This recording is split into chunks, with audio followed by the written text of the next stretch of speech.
ठीक है, देखो क्या some basic concepts of chemistry. देखो इसमें क्या है, सबसे पहले आपको क्या करना, बेसिक कॉन्सेप्ट जो आप 9th 10th में पढ़ गए वो पढ़नी है इसमें थोड़ा सा, और प्लस एडवांस चीजें जैसे आप पढ़ोगे।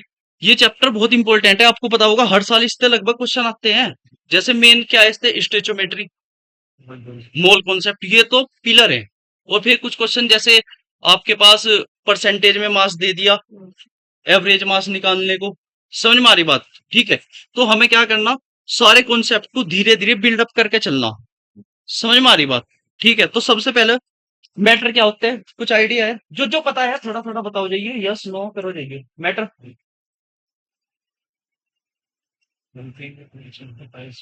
बिल्कुल सबसे पहला टॉपिक क्या है, मैटर। ठीक है, लिखवाने की जरूरत है? लिखो, एक फटाफट लिख लियो स्पीड पे, ठीक है। अभी तो बोर्ड पे लिखो या वैसे चल जाएगा? बोर्ड पे लिखो या बोल दो, बोल दो, बोल दो।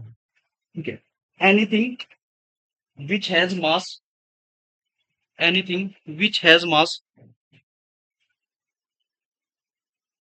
एनीथिंग, लिख लिया, विच हैज मास,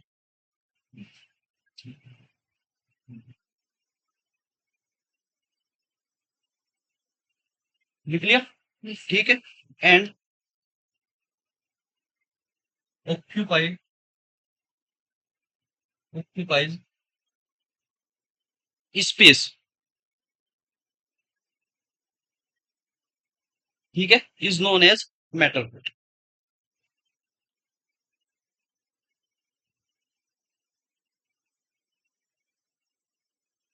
क्लियर है? ठीक है, तो नॉन मैटर क्या होंगे, इसका उल्टा, समझ में आ रही बात? ना तो स्पेस ऑक्यूपाई करने के, ना उनका मास होने का। समझ में आ रही? कुछ एग्जांपल दूं तो समझ लोगे। बिल्कुल बेसिक तो चलेंगे, उसकी टेंशन ना लो।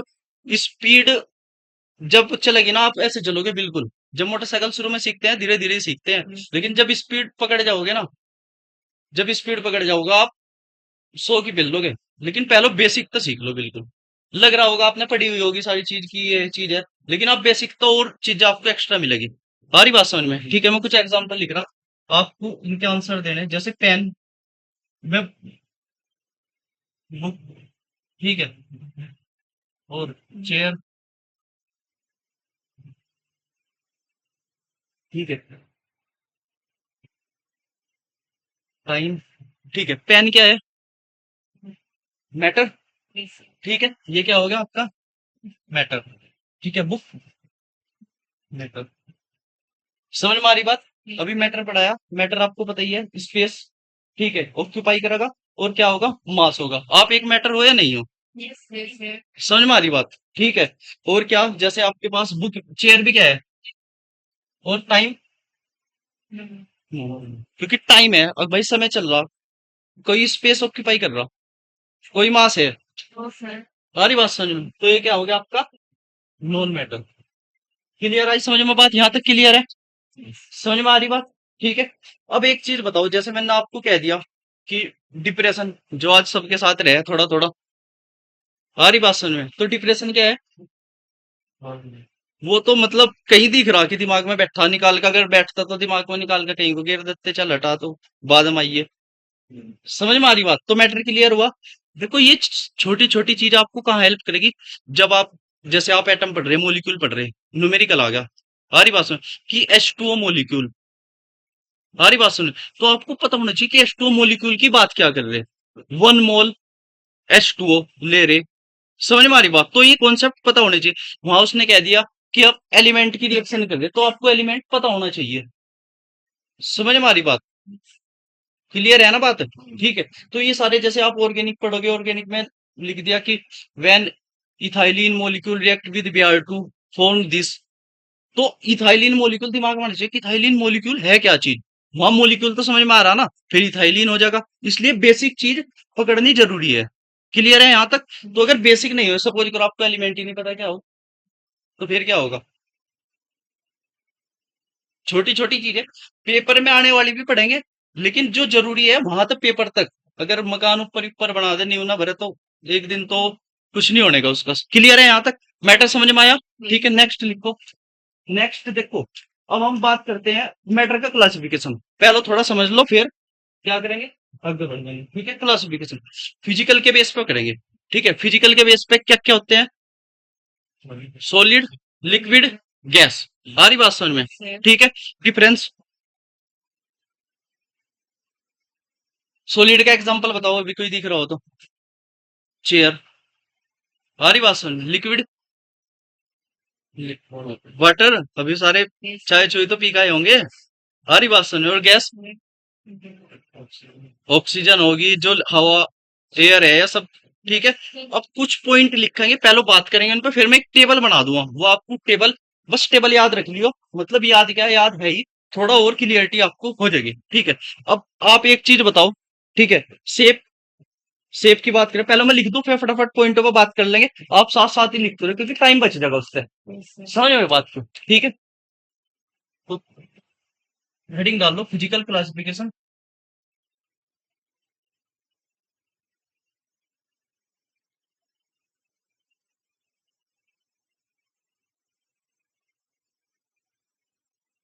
मैटर,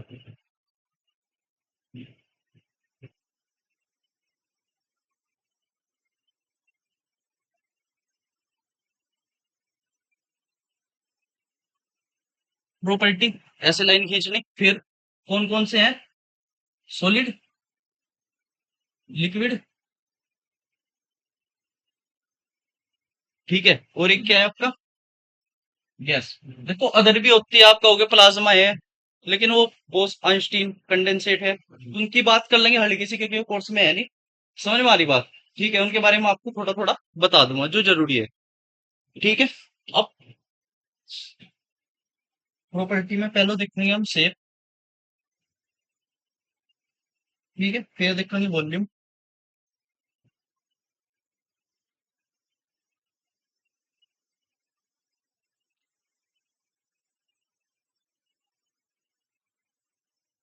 समझ में तो आ रहा होगा ना? इंटरमोलिकुलर, सारे इंग्लिश मीडियम का कौन कौन है?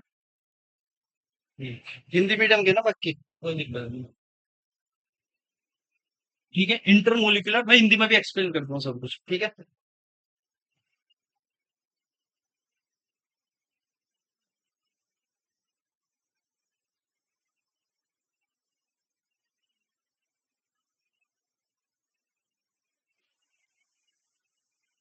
इतना लिखो, लिख लिया फटाफट। ठीक है, अब इन पर डिस्कस करते हैं, फिर आगे बढ़ते हैं। ये क्या है? कंप्रेसिबिलिटी। कंप्रेसिबिलिटी मतलब दबाव, दबाना किसी चीज को, कंप्रेस करना। हमारी बात समझ में?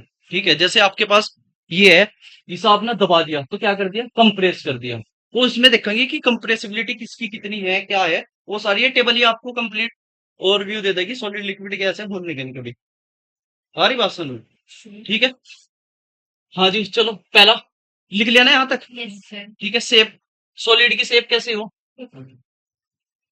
फिक्स हो, ठीक है, या नॉट फिक्स हो? नॉट फिक्स हो, फिक्स हो ना, मतलब जैसे चेयर है, ठीक है, ये चेयर है या टेबल है, तो ये तो टेबल ही फिक्स है ना।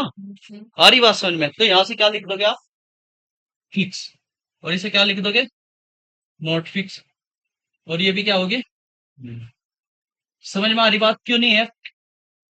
लिक्विड, भाई शेप कैसी होगी? आपने क्या करा, कटोरी में डाल लिया, गिलास में डाल लिया, बोतल में डाल लिया, चेंज होती जा रही। आ रही बात समझ में? ठीक है, वॉल्यूम, वॉल्यूम बताओ सॉलिड का। फिक्स होगा भाई, वॉल्यूम ऐसा तो है नहीं इसका बदल गया। और ये भी लिक्विड का फिक्स होगा। लिक्विड के जैसे 1 लीटर की बोतल लिया, अब तो ऐसा तो है नहीं थोड़ी देर बाद बिना पियो ही खत्म होगी, ये अपनों से कहीं हाई टेम्परेचर पर नहीं रखा। समझ में आ रही बात? और गैस फिक्स ही नहीं है। सपोज करो आपने एलपीजी ले रखी, आ रही बात समझ में? अभी एक सिलेंडर में आपने उसे ओपन कर दी, पूरे रूम में फैल गई। तो पहले तो सिलेंडर का वॉल्यूम ऑक्यूपाई कर रखा था, फिर रूम का कर लिया। समझ में आ रही है ना बात? ठीक है, अभी बात करेंगे इन पे ये ऐसा हो रहा क्यों, ये भी बात करेंगे। ठीक है, ठीक है, तो वॉल्यूम क्या है आपका? फिक्स। समझ में की बात? और ये भी क्या है और ये क्या होगा? Not fix. ठीक है, क्लियर है यहाँ तक? Yes. अब बात नेक्स्ट पे है जो सबसे इंपॉर्टेंट है, इंटरमोलिकुलर फोर्सेस। इंटरमोलिकुलर फोर्सेस क्या होते हैं?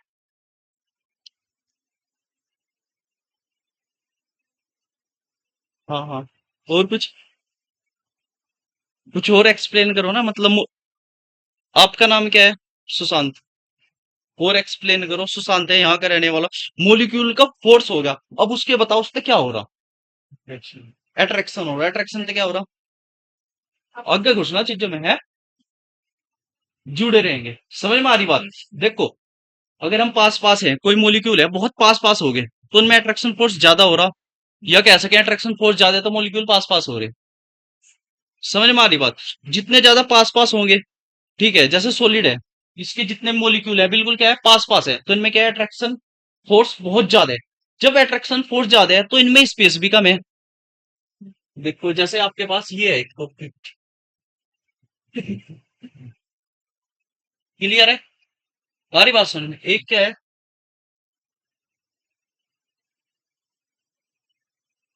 ठीक है, और एक हमने क्या कर दिया, देखो जैसे से एक बॉक्स में ले लो आप, ऐसे समझ लो।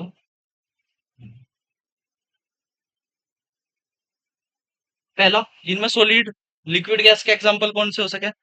पहला क्या होगा? सॉलिड। दूसरा और तीसरा? समझ में आ रही बात? इसके क्या है, मोलिक्यूल्स पास पास है, अट्रैक्शन फोर्स ज्यादा है।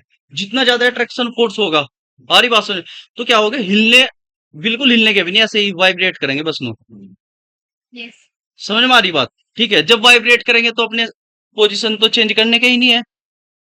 समझ गए बात को? ठीक है, तो लिक्विड लिक्विड में थोड़े कम हो, मतलब मोलिक्यूल थोड़े दूर दूर हो गए। अब देखो ये स्पेस है, तो ये क्या कर सके, चल सके। लिक्विड को आप डाल दो, देखो चल नहीं रहा। सारी बात समझ में? और जो गैस है उनमें तो नेग्लेजिबल ही हो, तो जब नेग्लेजिबल होगा, ना के बराबर ही आप ओपन कर दो, एकदम तो क्या होगा, जैसे अगरबत्ती जलाई, पूरे रूम में फैल जाएगी। सारी बात समझ में? यहाँ पे कोई सी भी गैस निकाल दो, ये एकदम से फैल जाएगी। प्रैक्टिकल करे होंगे 12th में? Yes, sir. करे? H2S गैस का भी करा? अच्छा, करा नहीं? प्याज तो खाई होगी घर में, Yes. स्मेल आती है। सल्फर गैस, सल्फर होती है उसमें, तो फैल जाती है। अगर ऐसा ना होता तो वहीं के वहीं रहती है उसमें। समझ में आ रही ना? क्लियर है ना ये बात? ठीक है, तो जितने ज्यादा अट्रैक्शन फोर्स होंगे तो क्या होंगे, मोलिक्यूल, ठीक है, जो ये एटम है बिल्कुल पास पास होंगे, और उनके बीच क्या है, स्पेस कम है, चल नहीं सकते। और जब क्या होगा, स्पेस ज्यादा होगा, थोड़ा चल सके। अगर स्पेस बहुत ज्यादा होगा, फिर उड़ भी सके। अगला एक चीज और देख लो। अब समझ में आ गई ना? इंटरमोलिकुलर फोर्सेस क्या लिखोगे, पहले में क्या है, मैक्सिमम, कंपैरिजन कर रहे मैक्सिमम, दूसरे में क्या है, मॉडरेट, और तीसरे में क्या है, नेग्लेजिबल। लिख लो फटाफट। समझ में आई बात? ठीक है, इसमें लिख लिया आपने, यहां से क्या लिखा, मैक्सिमम या, Moderate. और यहाँ नेग्लेजिबल। नेग्लेजिबल मतलब ना के बराबर, नगण्य कहते हैं हिंदी में। क्लियर है? अब कंप्रेसिबिलिटी, दबाओ, सॉलिड दबा दो, क्या हो रहा, कुछ हो रहा सॉलिड का? No, sir. आ रही बात समझ में? ठीक है, और लिक्विड को थोड़ा सा हल्का सा दबा सके, क्यों? क्योंकि देखो थोड़ा सा तो स्पेस है ना इनके बीच में। Yes, sir. ठीक है, फिर भी कह सके नेग्लेजिबल ही है, ना के बराबर ही है। गैस को दबा सके? Yes, sir. कोई एग्जांपल गैस को दबाने का, जिसमें गैस तो भरी हो? हाँ, कहीं आपने डेली यूज में देखा हो, डेली यूज में आप यूज करते हो कि आपके पास गैस आ रही दबा के, कंप्रेस घुमा रही, कहीं यूज कर रहे हो? साइकिल में कैसे को चलो दबा के भर दी। और अभी खाना तो खा गए होंगे सारे, और उम्मीद है सब एलपीजी और इन पे सीएनजी यूज करा होगा, जो भी है। तो ये क्या है, गैस ही तो है। आपने क्या करा, कंप्रेस कर दिया ना दबा के, एक उसमें पैक कर दिया। समझ में आ रही बात? क्यों कंप्रेस क्यों हो पाई, क्योंकि स्पेस है इनके बीच में। Yes. अगर स्पेस नहीं होगा तो आप उसे कंप्रेस, कंप्रेस का मतलब समझ रहे हैं ना, दबा सक, जो आप दबा रहे हो उसे। आ रही बात समझ में? ठीक है, कोल्ड ड्रिंक पीते होंगे, कोल्ड ड्रिंक में कौन सी गैस हो, वैसे तो गैस हो, लेकिन क्या करो उसे कंप्रेस करके उसमें कार्बोनेटेड वाटर बना रखा। समझ में आ गई बात? क्लियर है? इसमें क्या लिखोगे, कम इसमें, इसमें नेवर, ठीक है, वो अपने अकॉर्डिंग भी आप लिख सको। इसमें नेग्लेजिबल लिख लोगे ना, नेग्लेजिबल, yes, ठीक है। और इसमें क्या कह सकूं, कंपेरेजिबल, कि भाई कंप्रेस कर सके हम। क्लियर है यहां तक? ठीक है, लिखो क्या, yes, बता दियो फिर।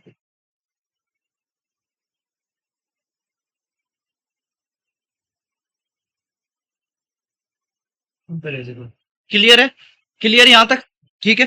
अब लास्ट जो इसका पॉइंट है उस पर चलते हैं, फिर इसे खत्म करके आगे बढ़ेंगे तेजी से। मेल्टिंग पॉइंट, क्लियर है यहां तक? नेक्स्ट पे चलो, yes, टेबल याद है ना? ठीक है, नेक्स्ट पे क्या है,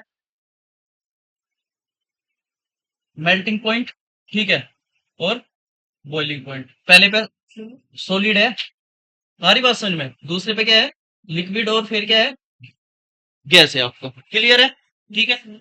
मेल्टिंग पॉइंट सॉलिड का, ठीक है, रूम टेम्परेचर के कंपैरिजन में बात करेंगे। ठीक है, तो जो सॉलिड हो, ठीक है, मेल्टिंग पॉइंट के बारे में पता क्या हो, मेल्टिंग पॉइंट है, कुछ आइडिया आगे? जिस टेम्परेचर पे हाँ हाँ बताओ। फिजिकल बॉडी स्टेट अपनी चेंज करनी हाँ, ये तो आपने जनरल बताया, स्टेट चेंज में भी बताना ना आपको। मेल्टिंग पॉइंट पे बॉइलिंग पॉइंट में भी तो स्टेट चेंज हो रही है ना। है, थ्रेशोल्ड एंड पे देख लो स्टेट अपनी स्टेट कौन सी स्टेट चेंज करते हैं, सॉलिड से सॉलिड से लिक्विड। मेल्टिंग पॉइंट में क्या है, जैसे आपने कोई सॉलिड लिया, आपने उसे हीट करा, हीट करने के बाद जैसे ही वो सॉलिड से लिक्विड में चेंज होना शुरू हुआ, वही क्या होगा, इसका मेल्टिंग पॉइंट। समझ में आ रही की बात? हाँ जी, क्लियर नहीं है क्या? भाई हीट करा आपने किसी चीज को, सॉलिड को, ठीक है, सॉलिड को हीट करने पे क्या होगा, लिक्विड में तो चेंज होगा ही। क्यों होगा, मर्जी है उसकी, हो जाएगा है। क्यों होगा, अभी पढ़ेगा ये, मोलिक्यूल्स के बीच क्या हो, अट्रैक्शन फोर्सेस मान लो सोल्ट में करके। जब आप हीट दोगे, ठीक है, हीट देने के बाद क्या होगा, ऊर्जा, एनर्जी मिलेगी। जब एनर्जी मिलेगी तो क्या होगा, वाइब्रेट होने शुरू हो जाएंगे गुस्से से में। और जब गुस्से से में हो जाएंगे तो क्या होगा, तोड़ देंगे, फोर्स को कम करेंगे। आ रही बात समझ? जब फोर्स कम होगा तो क्या होगा, आपस में टक्कर मारेंगे, दूर दूर को जाएंगे, स्पेस बढ़ता चला जाएगा। तो जब स्पेस बढ़ जाएगा तो सॉलिड किस में चेंज हो जाएगा, क्लियर होगी? अगर और ज्यादा हीट दे दी तो लिक्विड किस में चेंज हो जाएगा, yes, गैस में और ज्यादा स्पेस हो जाएगा। ऐसे ही नहीं करते, yes, वाटर देखा, चाय तो बनाई होगी, हीट दो, वेपर नहीं उड़ने लग जाती। तो लिक्विड को किस में चेंज कर रहे हैं, यस गैस में। वही बॉइलिंग पॉइंट। बॉइलिंग पॉइंट क्या है, देखो अगर सॉलिड को लिक्विड में चेंज कर रहे हैं, ठीक है, तो मेल्टिंग पॉइंट। ठीक है, अगर लिक्विड को गैस में कर रहे तो बॉइलिंग पॉइंट। इंग्लिश में बॉइलिंग पॉइंट, मेल्टिंग पॉइंट होगा। हिंदी में क्या कहें, गलनांक और क्वथनांक पढ़े होंगे आपने। लेकिन कोशिश यही करो हिंदी मीडियम वाले थोड़ा इंग्लिश में ही चले, क्योंकि एमबीबीएस हिंदी में नहीं होते, फिर दिक्कत आवे, है नहीं बात ऐसी। फिर इंग्लिश में जहां आपको, आप इंग्लिश तो हिंदी तक कोई दिक्कत नहीं है, उसी अनुसार चल। तो पहले में क्या लिखेंगे, पहले में हम दोनों को सेम करके लिख लेंगे। पहले में लिखो, melting and boiling point both are more than room temperature, या ऐसा लिख सके, melting point and boiling point greater किस तक, रूम टेम्परेचर तक। ये आप मुझे समझाओगे, मैं लिख रहा हूं, समझ में आ रही बात, रूम टेम्परेचर तक, ठीक है। और लिक्विड का क्या है, जो मेल्टिंग पॉइंट होगा, आरटी मतलब समझ गया ना, रूम टेम्परेचर, ठीक है। और इसका जो बॉइलिंग पॉइंट होगा, ग्रेटर देन किस तक, रूम टेम्परेचर तक। और इसके दोनों भाई, मेल्टिंग भी, ठीक है, रूम टेम्परेचर तक कम है, ठीक है, और बॉइलिंग पॉइंट भी क्या है, रूम टेम्परेचर तक कम है। मुझे उम्मीद है ये थोड़ी थोड़ी बात समझ में आई। रूम टेम्परेचर का मतलब वो अभी लेकर चल रहे हैं, ठीक है, लिख लिया, yes, ठीक है।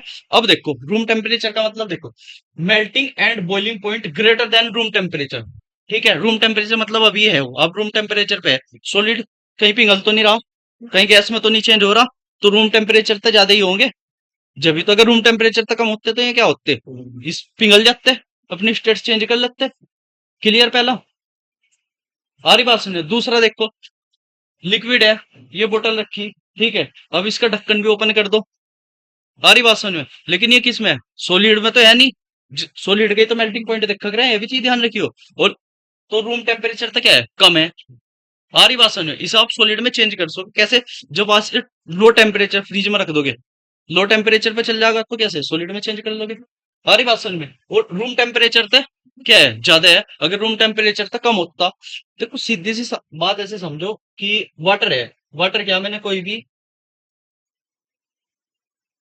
ये ले लिया, ठीक है, कोई भी, जैसे एक आपके पास ये ले लिया, ठीक है, मैंने कह दिया कि इसका मेल्टिंग पॉइंट है 40, बॉइलिंग पॉइंट है, ठीक है, 90, एज एग्जाम्पल मान लो, ठीक है। तो अगर रूम टेम्परेचर RT 41 हुआ, आ रही बात समझ में? ठीक है, तो जब 41 है तो मेल्ट तो हो जाएगा, तो मेल्ट हो जाएगा। 40 तो ऊपर जैसे ही जाता है टेम्परेचर, समझ पा रहे हैं ना कंडीशन को? भाई आप पे 40 रुपए हैं और 41 की जरूरत है, तो आप उस तक कम ही हो, ये समझ रहे बात को? तो रूम टेम्परेचर पे जाते तो क्या होगा, मेल्ट होगा। आ रही बात समझ में? ठीक है, अगर बॉइलिंग पॉइंट 90 है तो क्या आ जाएगा कि लिक्विड तक गैस में नहीं चेंज होने का, क्योंकि क्या ऐसा क्या कि 90 टेम्परेचर करो पहले। क्लियर हुई बात समझ में आई? ठीक है, टेबल पूरी होगी। नेक्स्ट चलो, ठीक है। देखो दो फॉर्म हो रहे हैं, प्लाज्मा, ठीक है, और एक क्या है, बोस आइंस्टीन कंडेंसेट, ठीक है। प्लाज्मा क्या हो कि आपने कोई गैस ले ली, आ रही बात समझ में? ठीक है, गैस या सॉलिड ले लिया, सॉलिड को पहले किस में चेंज करा, लिक्विड में, लिक्विड को क्या में चेंज करा, गैस गैस और फिर गैस को फिर फर्दर आपने आयोनाइज करा। आयोनाइज का मतलब समझ रहे हैं? आयोनाइज का मतलब क्या होगा, आयनों में ही चेंज कर दिया। आयनों में चेंज समझ, जैसे आपके पास एक ही है सॉलिड, ठीक है, फिर आपने क्या करा, थोड़ा, ठीक है, मेल्टिंग पॉइंट, यहां से क्या होगा, मेल्टिंग पॉइंट, तो क्या होगा, दूर दूर हो जाएंगे, लिक्विड हो गया भाई, ये तो सॉलिड हो गया, और ये, लिक्विड और फिर गैस में क्या होंगे, और दूर दूर हो जाएंगे, यहां से क्या आ जाएगा, समझ में आ रही बात? फिर आपने इसे क्या करा, आयोनाइज कर दिया। आयोनाइज का मतलब है कि इसका इलेक्ट्रॉन ही निकाल दिया आयोनाइज फॉर्म में, यानी अब जो फर्दर आगे हुआ, जैसे ये पॉजिटिव इलेक्ट्रॉन, फिर पॉजिटिव इलेक्ट्रॉन, इस फॉर्म, ये क्या होगी आपकी प्लाज्मा फॉर्म होगी। बस इतना आपको ध्यान रखना। पेपर मान वो भी नहीं है, कोर्स में भी नहीं है आपके, समझ में आ रही बात? ठीक है, आयंस तो पढ़े होंगे, पहले इलेवेंथ में चैप्टर पढ़े हैं ना, आयोनाइजेशन एंथैल्पी, तो आयंस में नहीं चेंज करते, कैटायन पढ़ा नहीं, कैटायन Na+, आ रही बात समझ में? Na+ का साइज Na से छोटा हो, तो वो सारी चीजें यही तो है। क्लियर होगी यहाँ तक? ठीक है, और जो आपका बोस, ठीक है, आइंस्टीन कंडेंस, वो है कंडेंसेट, उसका मतलब क्या है कि आप किसी भी चीज को बहुत लो टेम्परेचर पे ले गए, ठीक है, ऑलमोस्ट बिल्कुल वेरी लो टेम्परेचर पे, जैसे 0 केल्विन या -273 डिग्री सेल्सियस उस पर ले गए, तो वो कह सके कि उस स्टेट में क्या होंगे कि आपके मॉलिक्यूल फ्रीज टाइप हो जाएंगे, मतलब एटम होंगे फ्रीज टाइप हो जाएंगे, सारे कंबाइन हो जाएंगे एक तरीके से, ये फॉर्म में। बाकी इसमें इतनी ज्यादा रिसर्च करने की आपको जरूरत नहीं है। क्लियर है यहाँ तक? समझ में आई? प्लाज्मा, ठीक है, आयनिक फॉर्म होगी, गैस को आयन में चेंज कर दिया और उसे क्या कर लो टेम्परेचर पर लेके बहुत, तो ये चीज है, ठीक है, क्लियर है? जबकि अभी, ठीक है, नेक्स्ट देखो, अब देखो क्लासिफिकेशन ऑफ, नेक्स्ट हेडिंग डाल लो, classification of metal, classification of matter, किस ब्रैकेट में ऐसे लिख लो, chemical classification of metal, chemical, ऐसे लिख लो, केमिकल क्लासिफिकेशन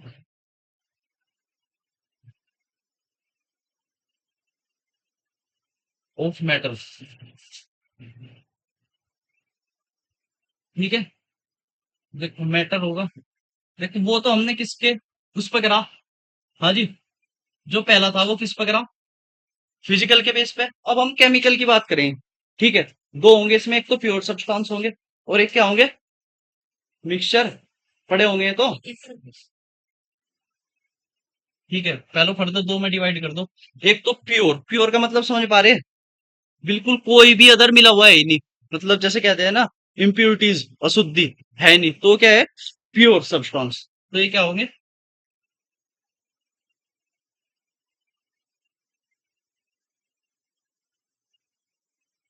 ठीक है, और ये क्या होंगे? मिक्सचर। प्योर को फर्दर दो में डिवाइड करो, नेट ऐसे ही भागते रहे। इलेक्ट्रिक को जोड़ दो। ठीक है, इसे फर्दर एलिमेंट। ठीक है, और क्या? कंपाउंड। और ये मिक्सचर आपने पढ़े होंगे, एक तो होमोजीनियस। होमोजीनियस मिक्सचर तो भी चल ही रहा होगा, फिर होमोजीनियस मिक्सचर नहीं पिघता, यस। नींबू पानी नहीं पिघते, Yes. तो होमोजीनियस ही तो है। हमारी बात समझ में? ठीक है, और होमोजीनियस नेक्स्ट क्या होगा? हेट्रो। हेट्रो मतलब अलग अलग। हमारी बात समझ में? होमो मतलब सेम। ठीक है, अभी पढ़ेंगे इन्हें, लिख लो, यहाँ तक लिख लिया। ठीक है, अब थोड़ा थोड़ा लगता पढ़ेंगे ना, तो फिर आगे बढ़ते चल जाएंगे।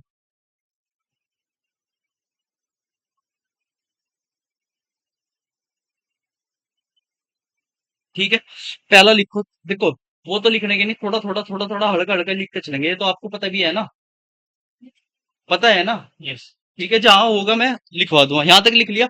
अब एक एक की बात करेंगे, पहले प्योर सब्सटेंस की बात करेंगे, यहाँ तक क्लियर है? देखो, मैटर के दो टाइप, प्योर वो पहला जो हमने सोलली लिक्विड गैस करा, फिजिकल के बेस पकड़ा, स्टेट, हिंदी में भौतिक अवस्था इसकी कैसी है, आ रही बात समझ में? अब ये केमिकल के बेस पकड़ रहे। देखो, एक तो वाटर ये क्या है, बोतल में वाटर है, ठीक है, कि ये तो सॉलिड है, में चेंज कर सकें, लिक्विड है, अभी से गैस में चेंज कर सकें, समझ में आ रही बात? लेकिन अगर हम बात किसकी कर रहे हैं, वाटर मोलिक्यूल की, क्या है वाटर मोलिक्यूल का फॉर्मूला क्या है? H2O। हम कहेंगे कि ऑक्सीजन से दो हाइड्रोजन जुड़े हुए हैं, हमारी बात समझ में? ठीक है, कौन से बॉन्ड से जुड़े हुए हैं? एग- हाँ बताओ, कोवलेंट बॉन्ड थे, हमारी बात समझ में? ठीक है, फिर मैं कहूंगा कि ऑक्सीजन पे दो लोन पेयर ऑफ इलेक्ट्रॉन भी है, तो ये सारी चीज, हमारी बात समझ में? फिर उसकी फिजिकल नहीं है, ये अलग चीज केमिकल की तरफ चल रहे हैं, उससे ही तो पता लगेगा ना कि वाटर की रिएक्शन अगर हम किसी तक कर रहे हैं तो क्या हो रहा, समझ में आ रही बात? ठीक है, वाटर की रिएक्शन कर रहे, क्यों लोन पेयर दे रहा, ये H+ दे रहा, क्या कर रहा, वो सारी इससे ही तो प्रॉपर्टी तो पता लगेगी क्या चीज है। ठीक है, तो पहला देखो, प्योर सब्सटेंस क्या है, ठीक है, लिखोगे क्या वैसे ही है, थोड़ा थोड़ा हल्का समझा दूं, बोल लो। ठीक है, देखो, देखो पहले समझ लो क्या है। देखो, प्योर सब्सटेंस क्या है कि आपके पास वो, जो भी आपके पास जितने भी मतलब ऐसे मान लो, जैसे पार H2 है, H2 में क्या है, दोनों H है, आ रही बात समझ में? O2 में क्या है, ओ, दोनों O है, P4 में क्या है, चार के चार फास्फोरस है, आ रही बात समझ? तो ये क्या है आपके पास, प्योर सब्सटेंस के एक तरीके से क्या है, एग्जाम्पल, पहले डेफिनेशन लिख लो फटाफट। A pure substance is the substance, a pure substance is a substance having a fixed having a and fixed and uniform composition।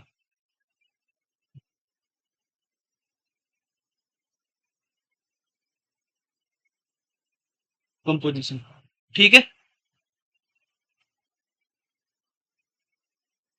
Clear है? मतलब यूनिफॉर्म का मतलब समझ रहे हैं ना, कि जो इसका कंपोजिशन है वो यूनिफॉर्म है, बिल्कुल सारा एक जैसा ही है। तो अब एक बात बताओ, इसे आप फिजिकल मेथड तो अलग अलग कर सको, मतलब सारा कंपोजिशन एक जैसा, जैसे H2 हो गया, O2 हो गया, H2O हो गया, तो मैं अगर कहूं कि आपके पास दोनों O2 में, तो O को अलग कर दो, तो फिजिकल मेथड समझ रहे? फिजिकल मेथड क्या है, जैसे दाल मिलाई, ठीक है, उसी में छोले मिला दिए, मैं कैसे अलग कर दो, तो आप क्या करोगे, कोई रिएक्शन लगाओगे इसमें, कैसे करोगे? हाथ तो उठा उठा के अलग कर दोगे, ये फिजिकल मेथड। हमारी बात सुनो, कुछ चीज क्या हो, जैसे डीएल फॉर्म पढ़ी होगी आपने, पढ़ी ऑर्गेनिक में, चलो ऐसे मान लो कि दोनों चीज, जैसे O2 है, या आपके पास H2 है, मुझे कहा कि मैंने कहा हाइड्रोजन को और ऑक्सीजन को अलग कर लो, तो आप क्या करोगे, इलेक्ट्रिसिटी पास करके H2 अलग कर दोगे और O2 अलग कर दोगे तो क्या होगा? Chemical method. ऐसे थोड़ा हाथ हाथ तो उठा के कर दोगे, अलग कर दोगे, कर तो नहीं सकते, तो क्या होगा आपका? Chemical method. ठीक है, तो अगला पॉइंट ये लिख लो पढ़ते से, it can not be separated, it can not be separated, it can not be separated into its components. लिख लोगे ना? मुझे जहां भी होगी प्रॉब्लम बता दियो। Components by physical method, by physical method,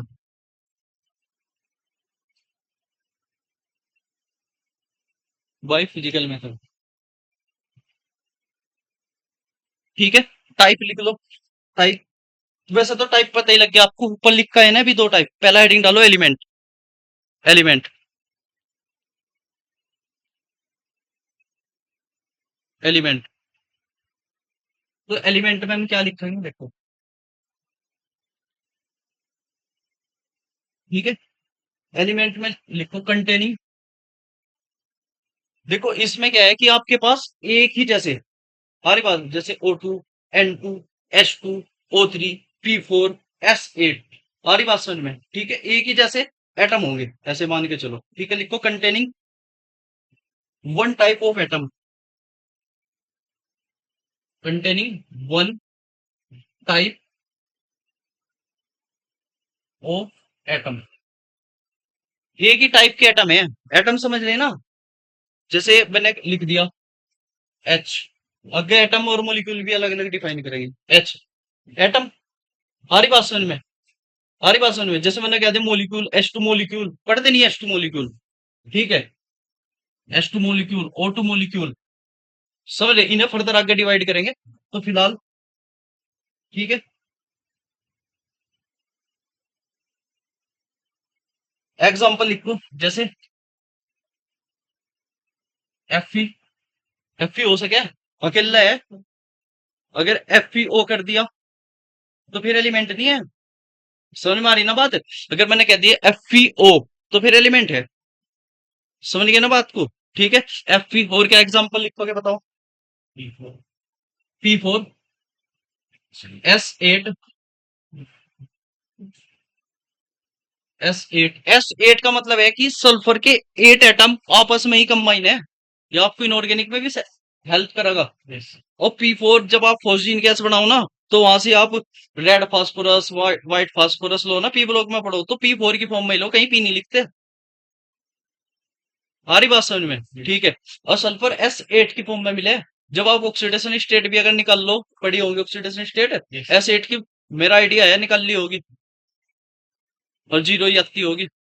मेरे टाइम में जीरो आ रही थी, पता नहीं चेंज करी होगी नहीं। zero हमारी बात समझ में? क्यों?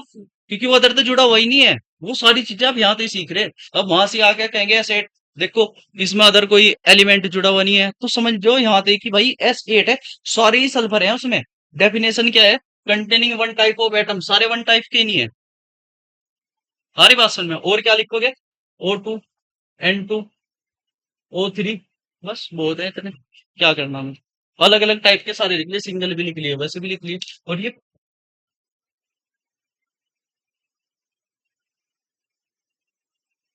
P4 है। ठीक है, क्लियर यहाँ तक? चलो नेक्स्ट लिखो कंपाउंड,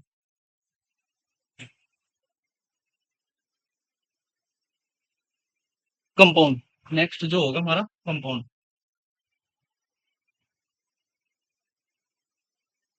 ठीक है, लिखो स्पीड तो लिखो। कंटेनिंग मोर देन,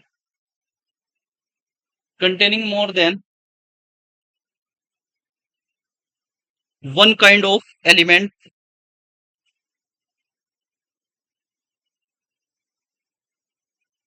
लिख लिया? तो एलिमेंट होगा एटम एटम कर लो।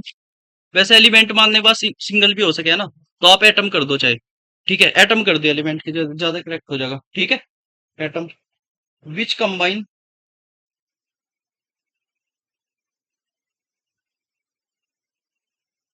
Together in a fixed mass ratio, in a fixed mass ratio.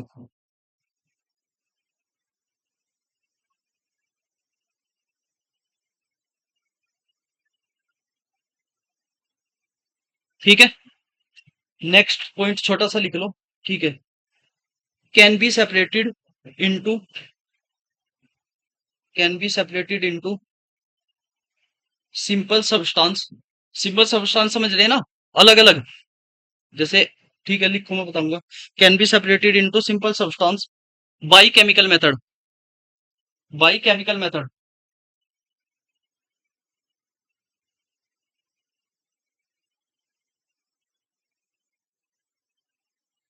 ठीक है, नेक्स्ट एक हल्का सा लिख लो। ठीक है, प्रॉपर्टी ऑफ कंपाउंड्स, मतलब जो ये बने, प्रॉपर्टी ऑफ कंपाउंड्स, ये इंपॉर्टेंट पॉइंट है। Property of compounds is entirely, property of compound is entirely from different from those their constituent atoms, लिख लो। ठीक है, constituent atoms from those their constituent, ठीक है, atoms। ठीक है, पहला पॉइंट एक का क्लियर कर रहे हैं। पहला क्या बदला भाई,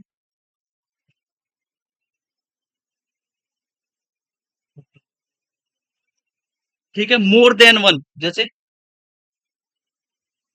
HCl, डिफरेंस समझ में आ रहा ना, एलिमेंट में और इसमें। एलिमेंट में HCl एलिमेंट नहीं है, क्यों?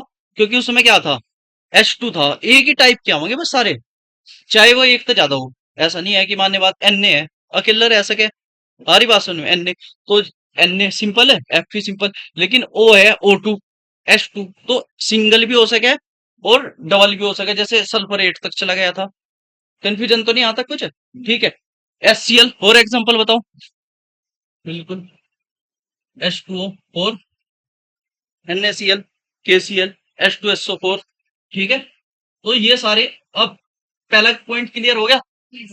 ठीक है, दूसरा देखो, दूसरा क्या कहा, हाँ जी, इन्हें केमिकल मेथड से सेपरेट कर सके। समझ में आ रही बात, ये फिजिकल तो कर दोगे, कर तो नहीं सकते।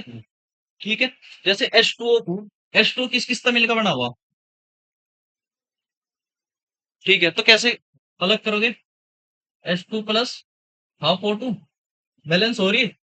Yes sir. ठीक है, इसका कहीं फिलहाल फर्दर यूज देखा आपने, कहीं से देखा यूज इसका हो रहा,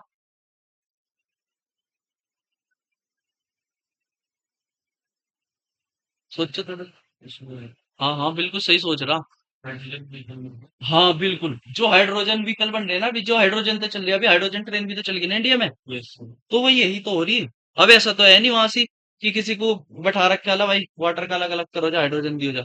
तो क्या हो रहा, जैसे इलेक्ट्रिसिटी पास करेंगे, हमारी बात समझ में, तो आयनाइज फॉर्म में चल जाएंगे। आयनाइज फॉर्म तो हाइड्रोजन अलग निकलेगी, और एनोड कैथोड वाला पड़ा होगा ना सिस्टम, एनोड पर अलग कैथोड पर अलग, ये सारा तो किस तो हो रहे, इन अगर हम सेपरेट कर पा रहे किसते, केमिकल।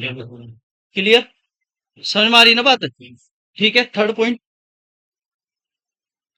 प्रॉपर्टी तो अलग होगी भाई। H2 है, H2 तो पॉप साउंड के साथ चले, H2 जड़ते नहीं है पॉप साउंड के साथ। बस ठीक है, और आपका ये है क्या कहें, ऑक्सीजन, ऑक्सीजन क्या कर रही, बस आग को जलावे बुझावे, जलाती है ना, वो वाटर क्या करे, तो देखो प्रॉपर्टी अलग नहीं हो रही, जिनसे बना उनकी प्रॉपर्टी नहीं रख रहा। ये थर्ड पॉइंट यही कह रहा कि उनका अलग प्रॉपर्टी है। समझ में आ गई बात है भाई? देखो H2 अलग प्रॉपर्टी, देखो वाटर किसका बना, H2O2 थे, H2 की अलग प्रॉपर्टी, O2 की अलग प्रॉपर्टी, और H2O की अलग प्रॉपर्टी, तो थर्ड पॉइंट यही कह रहा। Yes sir. समझ में आ गई ना बात? ठीक है, यहां तक क्लियर है। नेक्स्ट देखो,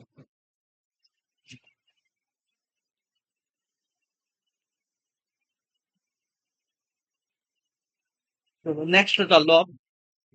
दो तीन तीन चार मैं एग्जांपल लिख रहा हूं, उनमें आप क्या करो, मुझे एलिमेंट और कंपाउंड फटाफट बता दो, सारी बात समझ में। ठीक है, देखो ये अभी मैं लिख दूं, फिर मैं आपको बताऊंगा कि इनका यूज क्या है। जैसे मैं लिख रहा,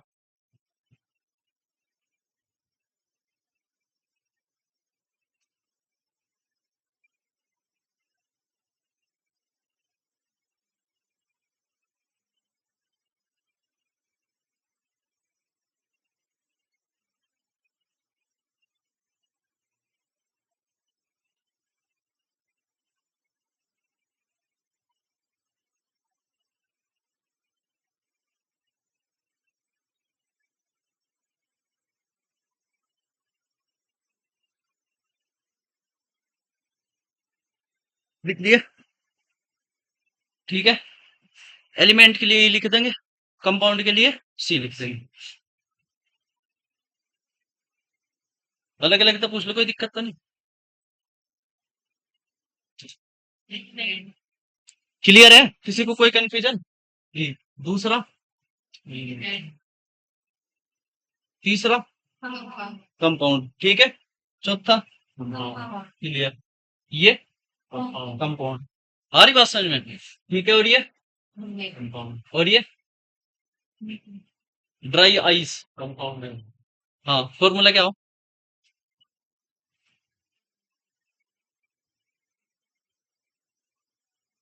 CO2 होती है ड्राई आइस। आ रही बात समझ में? तो ये भी क्या हो गया? कंपाउंड। यहाँ तो आप, ये किसका फॉर्मूला? ग्लूकोज, सबको बता ग्लूकोज का। और ये है, आ रही बात समझ में? ठीक है।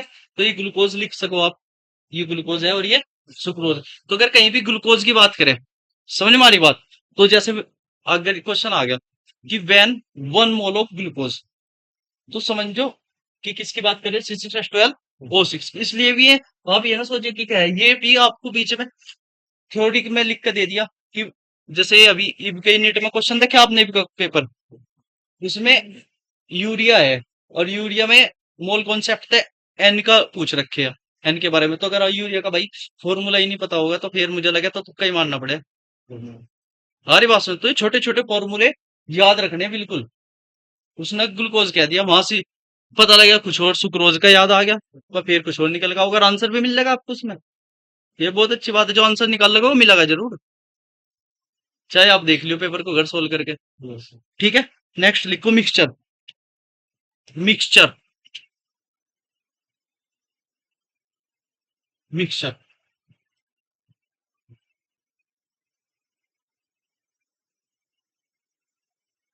ठीक है। मिक्सचर क्या होगा?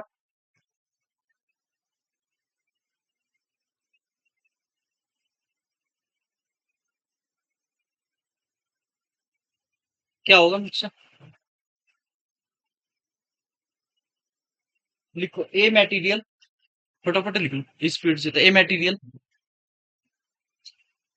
कंसिस्टिंग, लिख लोगे ना, of two or more substances, of two or more substances that are mixed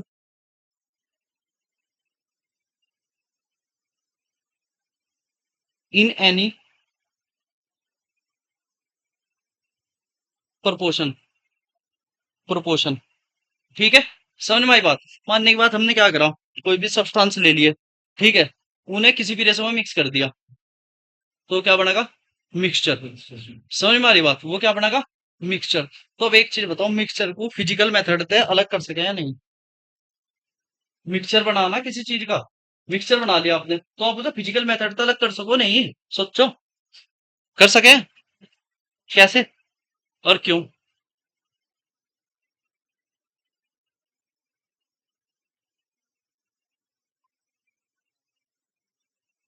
जैसे छोले मिला लिए दाल में, मिक्सचर ही होगा एक तरीके से। हमारी बात समझ में? ठीक है।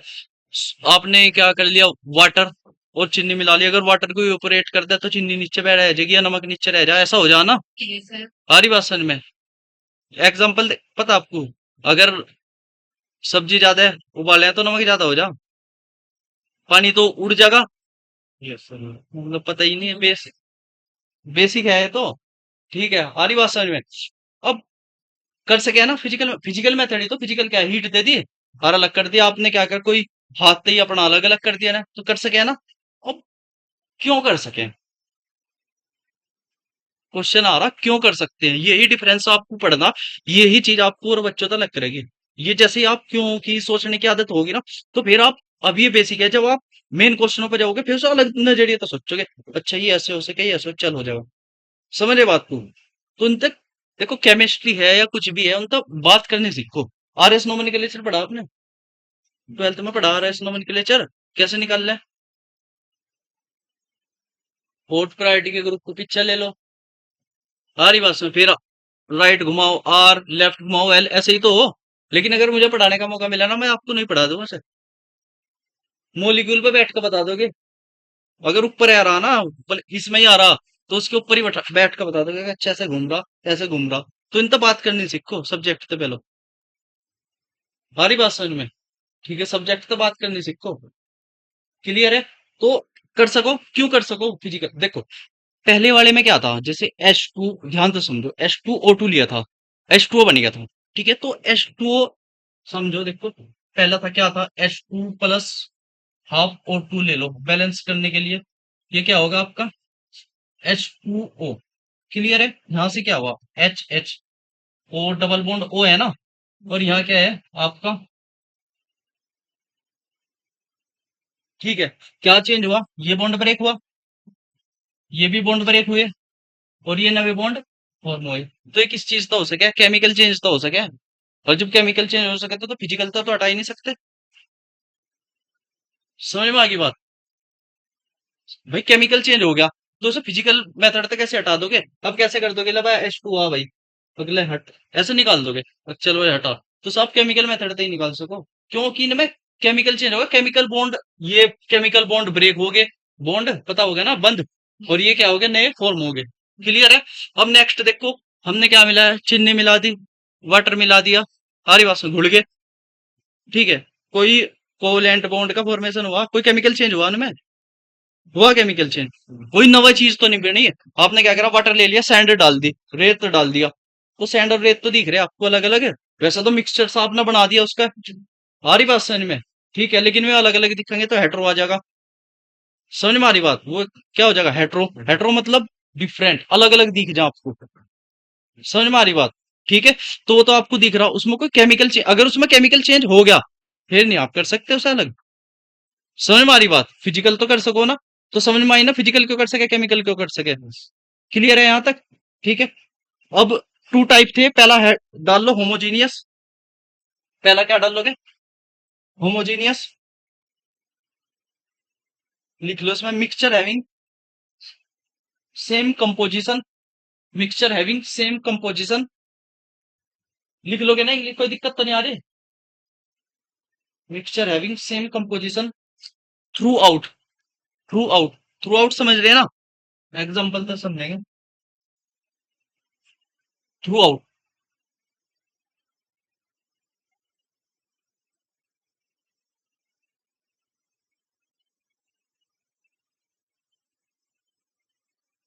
हाँ जी, स्टार्टिंग डेफिनेशन की कर गई।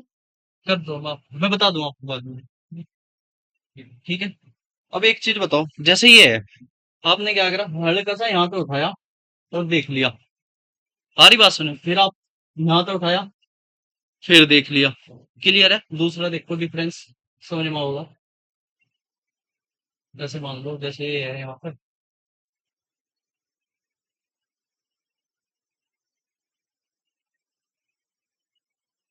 कौन सा हेट्रो कौन सा होमो है, ये क्या होगा, हेट्रो। समझ में आ रही क्या बात? हेट्रो क्यों होगा, यहाँ तो उठाया अलग चीज मिल रही, यहाँ तो उठाया अलग चीज मिल रही, यहाँ तो उठाया अलग चीज मिल रही। समझ में आ गई बात? और ये क्या है, कहीं से ही उठा लो, फिर ये क्या होगा, होमो। मुझे बताओ इतनी बात समझ में आई है कि नहीं?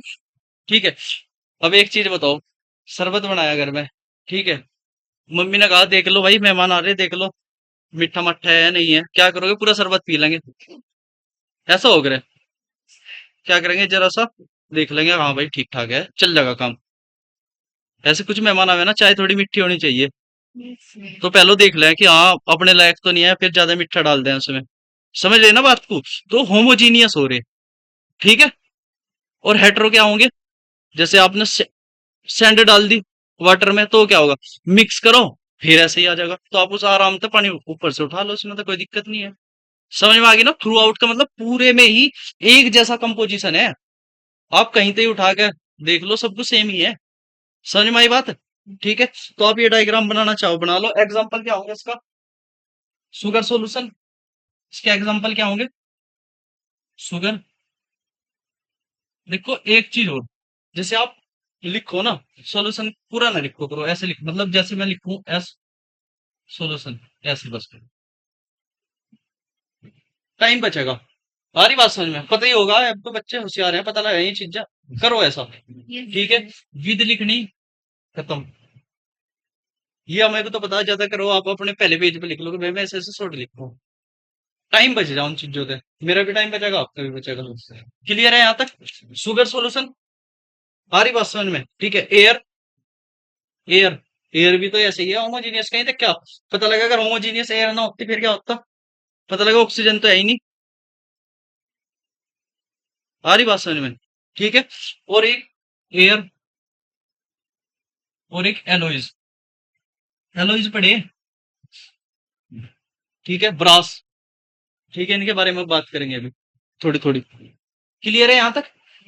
ठीक है। हेट्रो, हेट्रो में तो लिखवाने की जरूरत नहीं है। नॉन क्या होगा, एक लाइन में लिख लो चाहे, नॉन यूनिफॉर्मली, बस इतनी बात लिख लो, और क्या, इतना तो समझ ही जाओगे। तो लिखोगे, लिख लो, a mixture in which components are present non uniformly, a mixture in which components are present non uniformly, या शॉर्ट में लिख लो। सर ये भी डिफरेंस सकता है इस दोनों में, जी। डेंसिटी की वजह से नहीं होता। हाँ, वो डेंसिटी भी हो सके, लेकिन वो ऐसा ना मानने के बाद कोई किसी चीज में मिक्स हो गया।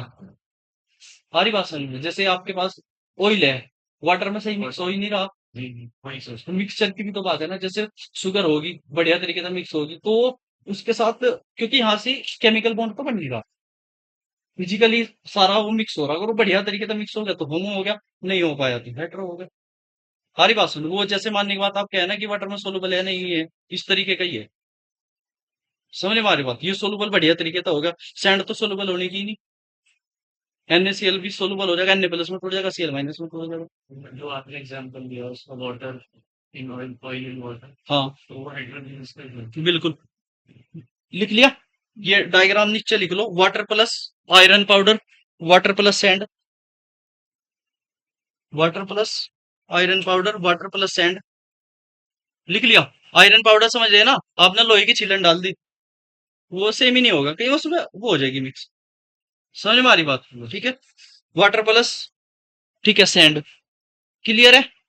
हाँ जी, क्लियर है ना? ठीक है। अब एक चीज और बता दो मुझे, जो आपके पास ये है, इनके क्या हो गए आप फिजिकल मेथड से, ठीक है। ये क्या रखे हैं, अपनी इंडिविजुअल प्रॉपर्टी रखे हैं, नहीं रखे हैं? समझो, जो इसमें मिक्स करे आपने, तो ये अपनी इंडिविजुअल प्रॉपर्टी खो रहे या रख रहे? देखो उसमें तो खो दी थी, पहले वाले में क्या पढ़ा था हमने, कंपाउंड। भाई हाइड्रोजन की O2 की खोगी थी ना प्रॉपर्टी, इसमें है कि नहीं है? है ना? इसमें नहीं खोई, क्यों? क्योंकि केमिकल चेंज ही नहीं हुआ। समझे नहीं बात को? जैसे आपने क्या करा, एक आपने सल्फर ले लिया, हमारी बात सुने, आयरन ले लिया, ठीक है। तो या मान लो वाटर ले लिया और आपने आयरन पाउडर भी डाल दिया, तो चुंबक लगा के देखो, आयरन भागा फिरेगा, प्रॉपर्टी है नहीं उसकी। हमारी बात समझ में? और वाटर की प्रॉपर्टी वाटर की होगी, तो दोनों अपनी प्रॉपर्टी मेंटेन रखेंगे। क्लियर यहाँ तक? ठीक है। नेक्स्ट चलो, यहाँ तक तो हो गया आपको। नेक्स्ट, अब मैं कुछ एग्जांपल लिखूँ आपको, आप उनमें क्या है, मिक्सचर को, ठीक है, और जो प्योर सब्सटेंस है उन पे बस अलग अलग बता दियो मुझे क्या है। ठीक है। देखो मैं एक्सरसाइज थोड़ी थोड़ी, इसलिए आप ये ना सोचे टाइम वो लग रहा हो, क्योंकि जैसे कॉन्सेप्ट पढ़ो आदत पड़ेगी आपको, तो फिर आप क्या करोगे, जो कॉन्सेप्ट पढ़ोगे घर जाके क्वेश्चन ढूंढने की कोशिश करोगे उसकी। अगर क्वेश्चन नहीं करे फिर दिक्कत हो जाएगी। क्वेश्चन करो, जो भी करो उस टाइप के क्वेश्चन, वैसे तो मैं ही करवाऊंगा, ठीक है। तो क्वेश्चन करो, पहला लिखो, जैसे फर्स्ट पे हमने लिख दिया ब्रोंज, ब्रोंज किसका एलॉय है, Cu प्लस Sn, ठीक है। Cu का और Sn को मिलाकर ब्रोंज बने, पता नहीं ब्रोंज, ओलंपिक अभी कॉमनवेल्थ चले, ब्रोंज मेडल मिले, सिल्वर, गोल्ड। चलो दूसरा देखो, 24 कैरेट गोल्ड, ठीक है। H2 एयर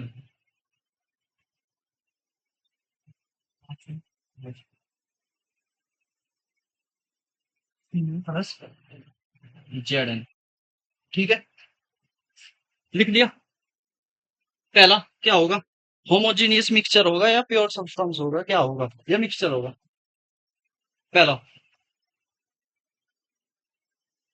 मिक्सचर भी कैसा होगा, होमोजीनियस हेटेरो है?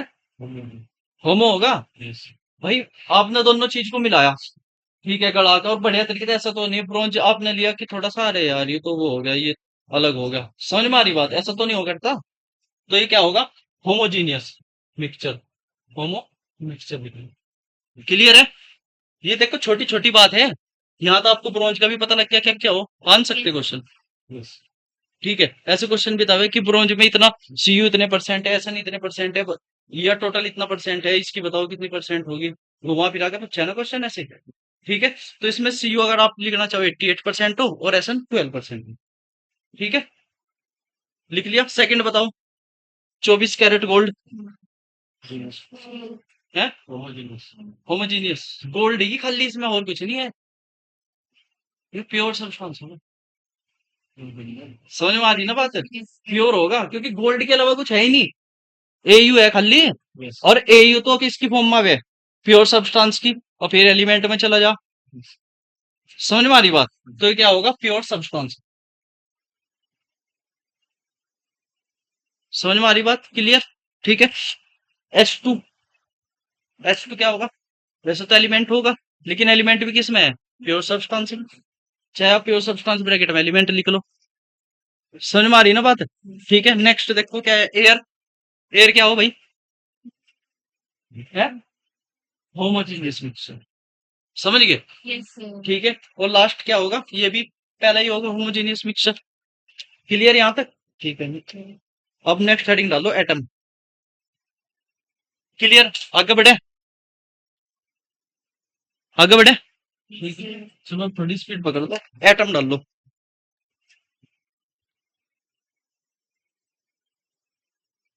Smallest particle of an element, smallest particle of an element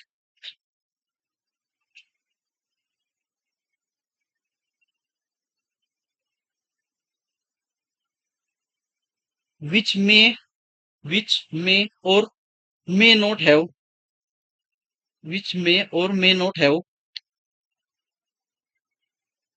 independent, which may or may not have independent, लिख लोगे ना, कोई दिक्कत तो नहीं है, जिसकी नहीं पता होगी मुझे बता दियो, ठीक है, एग्जिस्टेंस।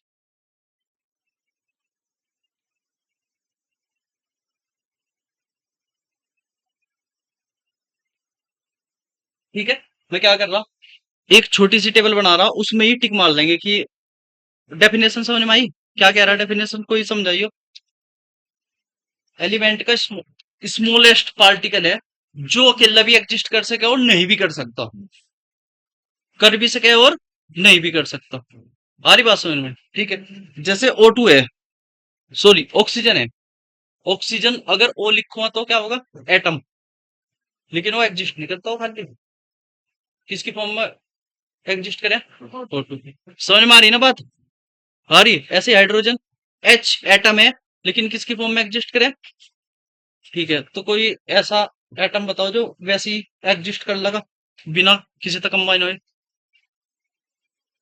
Noble gases. आ रही बात है, नोबल गैसेस, कोई example, helium, neon, argon, krypton, xenon, radon. आ रही बात समझ में, ये सारी क्या है, क्लियर है? ठीक है, तो जैसे एक छोटी सी हल्की सी टेबल बना लियो, यहाँ तो आप एलिमेंट लिख लियो, मेरे साथ ही लिख कर लियो, ठीक है, और यहाँ से क्या सिंबल भी तो लिखने की जरूरत नहीं है आपको, एग्जिस्ट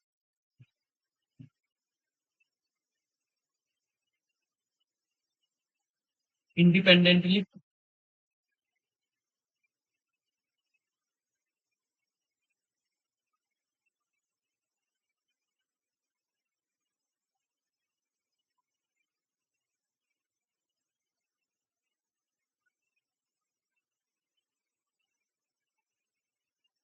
यहाँ लिख लियो इंडिपेंडेंटली, ठीक है, और नेक्स्ट में क्या लिखोगे, नॉट एग्जिस्ट इंडिपेंडेंटली। क्लियर है? ठीक है, पहला जैसे मैंने ऑक्सीजन लिखा, क्या लिखा, क्या दिक्कत हो रही? Sir, आप बस करोगे।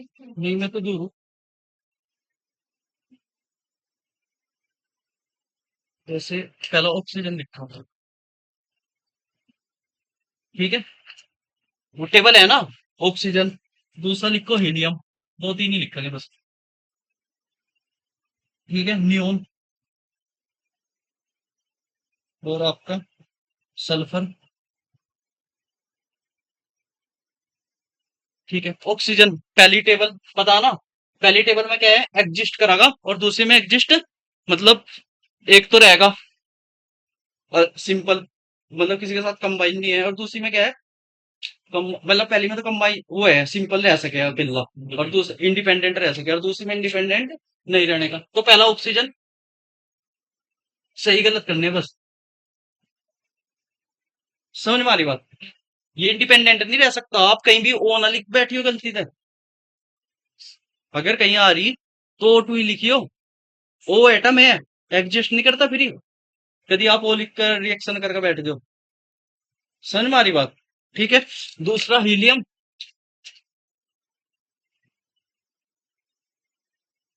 ठीक है। तीसरा क्या है आपका, नियोन, नियोन का क्या होगा, सेम एस का केस है, और सल्फर एसिड की फॉर्म में है, ये तो आपको पता ही है, ऐसे लिख सको आप। बाद में ये ओ किसकी फॉर्म में है, ओ टू की, और सल्फर एसिड, ठीक है। ये थोड़ा ध्यान रहेगा आपको,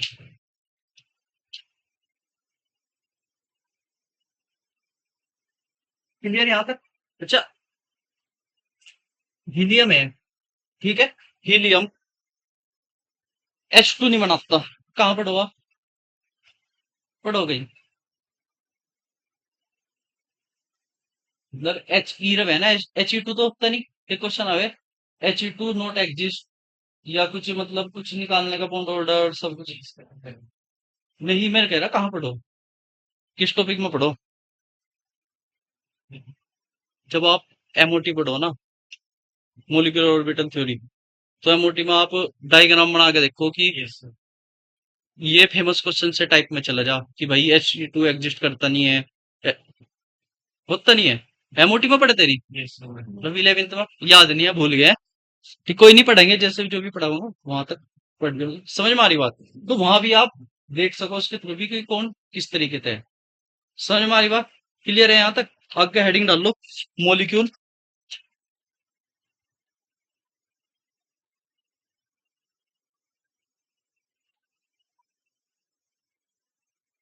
लिखो उसमें स्मॉलेस्ट पार्टिकल ऑफ, मोलिक्यूल की बात कर रहे हो,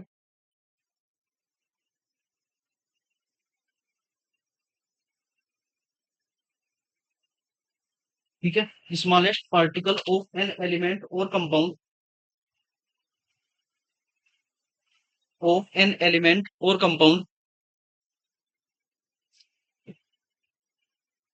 which always have which always have independent existence, independent existence,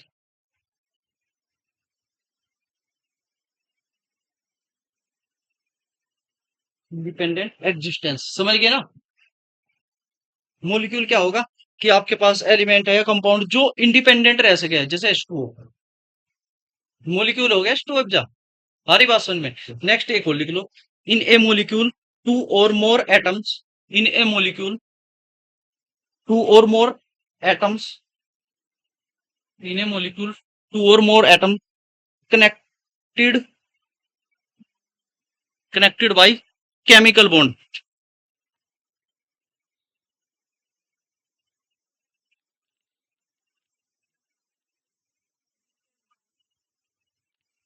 chemical bond,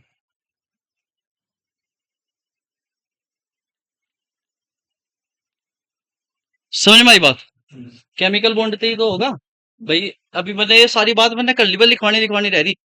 H2O है, ऑक्सीजन तो हाइड्रोजन जुड़ रहे, केमिकल बॉन्ड के द्वारा ही तो जुड़ रहे, कहीं अट्रैक्शन फोर्स है कोई वैसा, ठीक है।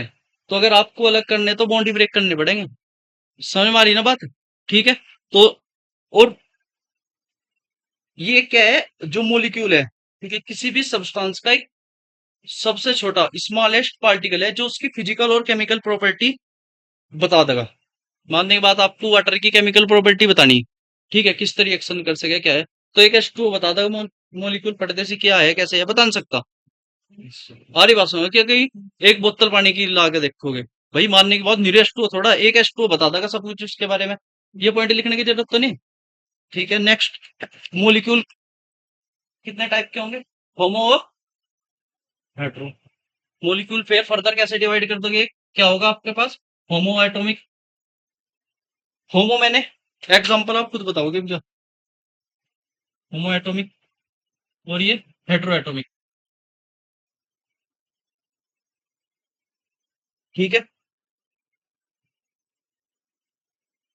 होमो मैंने सेम, जितने भी एटम जुड़े रहेंगे सारे सेम। हमारी बात समझ में, जितने भी एटम जुड़े रहेंगे सारे सेम। बताओ दो तीन एग्जांपल। बिल्कुल, बहुत बढ़िया। P4S8 और भाई O2 O3 है H2। हमारी बात समझ तो समझ में आ गई ना, कॉन्सेप्ट क्लियर है। हेट्रो का बता दो।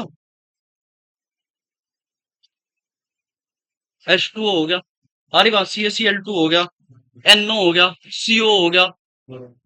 बिल्कुल, जिसमें अलग हो दो या दो तो ज्यादा भी हो सके। क्लियर है? ठीक है, और लिख लो आपको लिखना CaCl2। क्लियर है बात यहाँ तक? ठीक है, नेक्स्ट देखो। समझ में आ रही बात? देखो छोटी छोटी चीजें आगे आपके काम आओगी, उन्हें हल्के के बना लेके चलिए बिल्कुल।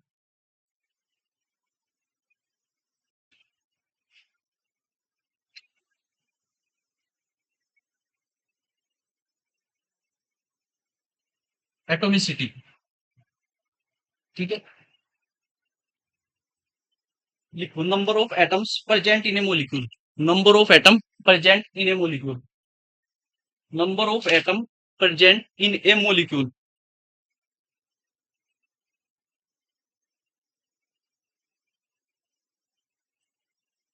ठीक है, देखो सिंपल सी चीज है, कोई मोलिक्यूल दे दिया, ठीक है, उसमें कितने एटम है, कितने सारे गिनने हैं, वो एक जैसे भी हो सके अलग भी हो सके, तो उसकी आपको वो जो होगी, ठीक है, वो क्या होगी? एटोमिसिटी। हमारी बात समझ में? ठीक है, कैसे ही जैसे कहा यूज होगा, जैसे सपोज करो आपको क्या कि 10 मोल H2O है। हमारी बात समझ, या कह दिया 10 ग्राम H2O में कितने मोल होंगे, निकाल लोगे फट देसी में, बता दूंगा कैसे निकलेगा। निकल गए। फिर उसने कहा कि इसमें हाइड्रोजन कितने एटम है, तो आपको फिर उसकी हाइड्रोजन पता दो है, तो एटोमिसिटी हाइड्रोजन की दो है, फिर आपको दो तो गुना करनी पड़ेगी। समझ रहे बात को? जैसे CO2 में ऑक्सीजन कितने, CO2 में ऑक्सीजन कितने हैं? दो। और टोटल एटम कितने CO2 में? तीन। तो एटोमेटिक जो ये होगी कितनी हो जाएगी? एटोमिसिटी तीन। समझ में आ रही बात? तो काउंट करना, चाहे सेम हो, सेम जितने हैं उतने भी लेने। ऐसा ना कर दियो कि O3 ले लेके एक ही है तो, लेकिन तीन है में वो। समझ में आ रही बात? ठीक है, कुछ एग्जांपल ले लो, जैसे एच, ये है आपको O3 में कितने? ठीक है, H2O में कितने? तीन। होशियार हो गए। ठीक है, H+4 में बता दो फिर। सारे क्या?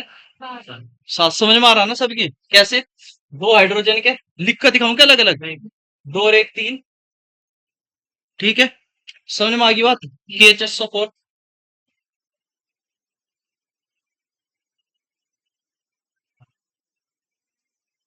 चार पांच छह सात। समझ में आ गई? क्लियर? ठीक है, आगे बढ़ो, यहाँ तक कोई क्लियर दिक्कत हो तो आप बता देंगे। समझ में आ रही बात है? ठीक है, एक क्वेश्चन लिखो, हम न्यूमेरिकल पे चलेंगे। ठीक है, how many oxygen atoms present in A in A packet of packet of, ये लिख लो, ग्लेबर, GLAUBER, सॉल्ट सैंपल।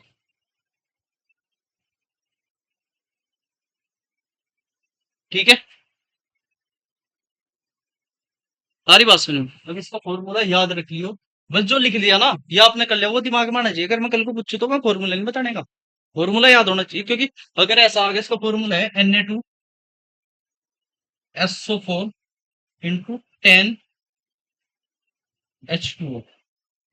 समझ गए बात? ये फॉर्मूला है, जैसे फिट करके रखो ना, क्या हो, पोटासियम फिट करी का फॉर्मूला K2SO4 Al2SO4 का होता है इंटू 24H2O। रखते नहीं याद? तो फिर ऐसे भी मोर साल्ट हो गया। ये फेमस फेमस थोड़े याद रख लियो। ठीक है, अपनी चिप में कहीं को घेर लियो। क्लियर है यहाँ तक? ठीक है। अब क्वेश्चन क्या है, ऑप्शन दे दूंगा आपको है।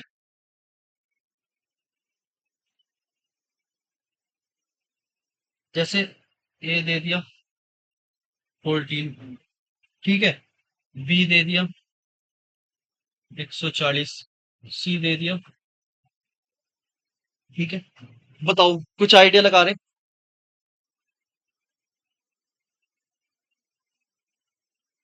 क्वेश्चन पढ़ो, ध्यान से बात करो, क्वेश्चन क्या कह रहा। क्वेश्चन पढ़ो, क्वेश्चन क्या कह रहा, how many oxygen atom present in A packed of salt, जो भी है, ठीक है। कितने ऑक्सीजन एटम है गिने, फटते से कितने ऑक्सीजन गिनने केवल। 14। समझ में आ रही? दिख रहे सबको 14? कैसे, चार तो ये, और इसकी 10 गुना हो रही। समझ में आ रही बात? 10 गुना हो रही है, 10H2O है, ठीक है। 10H2O का मतलब समझ रहे ना, कि यहां से आपके पास हाइड्रोजन कितने, 20, ठीक है। शुरुआत अगर है तो ऐसे कर लो, बिल्कुल भी टेंशन नहीं, 2 गुना 10। आ रही बात सुनो, गलत ना होने चाहिए, गलत करोगे ऑप्शन मिलेगा, ऑप्शन मिलेगा, चाहे आप देख लियो करके। आ रही बात समझ में? और इसमें कितने, 10 गुना 1 कितने हो गए, ये 10 और ये 20, और भाई 10 और ये कितने, तो कितने हो गए, 14। ऑप्शन कौन सा होगा, A। ठीक है, लिख लो, लैंग्वेज लिख लोगे ना, कोई दिक्कत नहीं, लिख लो, in one molecule of, salt का नाम ये है गैब्लर सोल्ट, GLAUBER, जैसे मोर सॉल्ट है ना, ऐसे ही है गैब्लर सोल्ट। लिखो, in one molecule of Glauber salt, molecule of Glauber salt we have, कितने ऑक्सीजन एटम है, 14 ऑक्सीजन एटम्स। आ रही बात समझ में? ठीक है, ऑक्सीजन एटम्स लिख लिया, ठीक है। ऑप्शन क्या बताया आपने, A B B B C B। देखो क्वेश्चन पढ़ो, क्वेश्चन पढ़ो, क्वेश्चन क्या कह रहा हूं।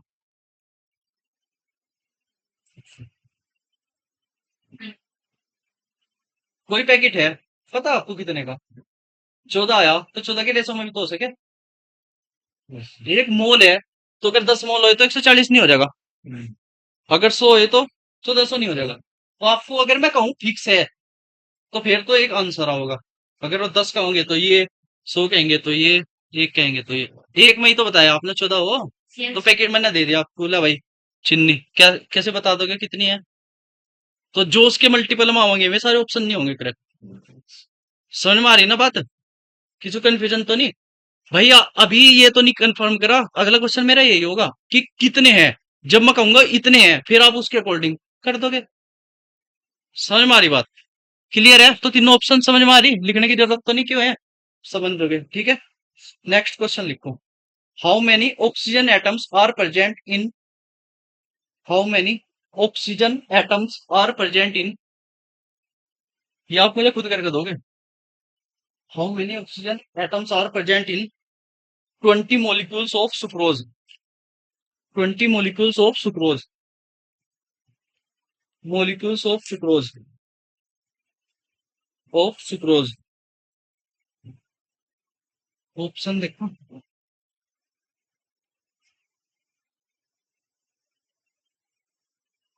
क्या है फॉर्मूला भाई, C12H, वो मैं ऑप्शन लिख दूं, आप इंडिविजुअली सब अलग अलग बताऊंगी, कोशिश करो, गलती तो होगा, इससे ज्यादा क्या होगा।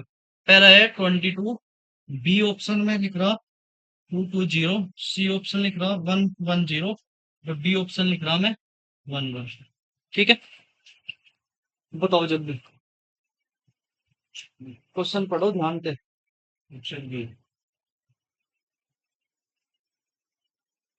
क्वेश्चन पढ़ो ध्यान से और करो जल्दी।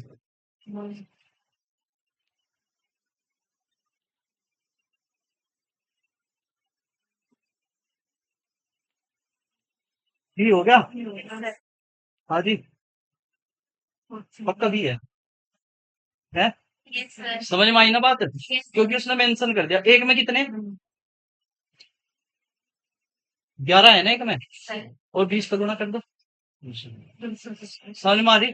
ठीक है, देखो अभी तो ये इजी से है, ऐसे ही बढ़ बढ़ के धीरे धीरे धीरे धीरे और बड़े क्वेश्चनों पे चले जाएंगे। समझ में आ रही बात? ठीक है, अब ऐसे ही आ रहा जैसे मानने की बात सिंपल तय काट रहे हैं। देखो मैं आपको सिंपल सिंपल सिंपल करके मोल कॉन्सेप्ट वैसे ही सिखा दूंगा कि मोल कॉन्सेप्ट का फॉर्मूला लिख दो, आप चाहे अपने बेसिक मेथड से कर लियो, मोल कॉन्सेप्ट दैट से क्वेश्चन हो जाएगा। आ रही बात सर? और मैं ये नहीं करके कहना पीवाई क्यू आपको 2026 पे दे दूंगा, वो आप खुद ही कर लोगे। ठीक है, clear? Next question, if there are if there are if there are ठीक है 400 ठीक है, oxygen atoms present in a oxygen atoms present in a potassium, लिख लोगे ना पोटासियम, फिट करी गए हैं हिंदी में, potassium sample then found then found out the then found out the total hydrogen atoms present in the sample atom atoms कर लो present in the sample।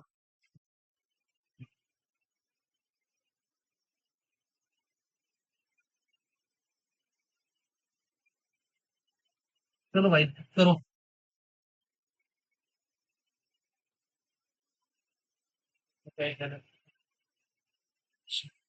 K2 SO4 Al2 SO4 का whole thrice 24 ठीक है, याद रखना बस exact क्या था।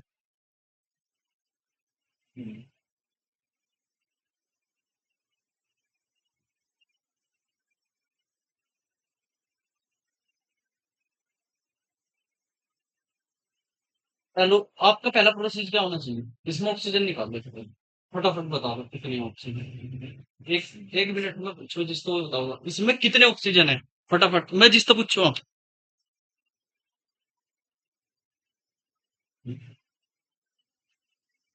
आपस में बात है देखो, खुद निकाल के देखो।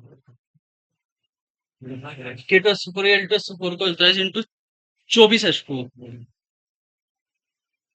कितने ऑक्सीजन कितने कितने, मैं जिसको पूछूँ वो बताओगे, पहले अपने कॉपी में फटाफट लिख लो। बहुत बढ़िया, कितना आ रही है? ठीक है, तो हम क्या कह सके, देखो यूनिटरी मेथड बताना क्या, देखो समझ लो पहले 40 ऑक्सीजन एटम है, ठीक है एक मोलिक्यूल में, 40 किस में, एक में, ठीक है, ये कह सके एक मोलिक्यूल में कितने 40, ठीक है, लेकिन उनमें 40 ऑक्सीजन है, हम पहले लिखेंगे 40 ऑक्सीजन एटम किस में भी मैं करवाऊंगा एक में, तो 400 ऑक्सीजन कितने में होंगे, समझ ना, क्योंकि ना 400 ऑक्सीजन लिख रखा है क्वेश्चन में, देखो कितने में होंगे भाई, देखो कितने हैं 40 ऑक्सीजन एटम है कितने में है, चार। अरे एक मोलिक्यूल में, एक मिनट। वन मोलिक्यूल, बिल्कुल molecule of potassium, yes sir. मैं शॉर्ट में वन मोलिक्यूल में लिख दिया। अब दे रखे कितने 400, तो मैं 40 का 400 क्या करूंगा गुना 10, और यहाँ भी क्या है ये वन ही तो है, 1 गुना 10 तो कितने हो जाएंगे 10 में, अब मुझे पता लग गया 10 है, समझ के बात को, ऑक्सीजन निकाल लिया मैंने 10 है, और पूछे क्या, तो एक में हाइड्रोजन कितने, ऑक्सीजन तो दिए हुए थे 400 हाँ मैं वही तो कह रहा हूँ, ये 10 मोलिक्यूल में है ना, मैं ये तो कह रहा 10, अब हमारे पास ये कितना हो गया ये, अब ये 10 मोलिक्यूल हो गए, समझ रहे मेरी बात को, देखो हमने एक में निकाल दिया, और उनने कहा 400 ऑक्सीजन है, तो हमने 400 ऑक्सीजन के अकॉर्डिंग ये कह दिया कि भाई ये 10 मोलिक्यूल है इसके, आ रही बात समझ, तो एक में हाइड्रोजन कितने, हाइड्रोजन बताओ एक में, फटाफट जल्दी, 48 और 10 में कितने, 480 एक में 48 है और 10 में कितने 480, तो ऑप्शन बी। बस हो नहीं गया, समझ में नहीं आया। देखो एक बार और समझ लो। पहले क्या करा, देखो उनने कंडीशन दी कि आपके पास 400 ऑक्सीजन एटम है, ठीक है। हमने क्या करा, एक सिंपल ले लिया, पहले उसमें देख लिया ऑक्सीजन कितने, समझ गए बात को। तो हमने कहा कि 40 ऑक्सीजन एक में आ रहे, तो 400 कितने में होंगे, 10 में। हमें पता लग गया किसके 10 मॉलिक्यूल है, समझ गए बात को। अब हमने देखा एक मॉलिक्यूल में हाइड्रोजन 48 है, तो 10 में कितने होंगे, 48 गुणा 10, 480। ये बस, तो ऑप्शन कौन सा होगा, 480। बताओ बस, ठीक था क्वेश्चन। तो ऐसे ही धीरे धीरे करके अगला, ठीक है। नेक्स्ट कॉन्सेप्ट देखो, ये तो आपको पता ही है, इसमें तो मुझे रिप्रेजेंटेशन ऑफ एन एटम, ये तो पता ही है आपको, एटम को कैसे रिप्रेजेंट करें, ठीक है। लेकिन मुझे फिर भी लिखवाना भाई, ठीक है। ये जेड है और ये ए है, कोई भी पी है, एटम है, यहाँ जेड लिखे हैं और यहाँ ए लिखे हैं, कभी कभी आगे भी लिखे दें, तो जेड क्या होगा, एटॉमिक नंबर। लिख लो फटाफट, एटॉमिक नंबर।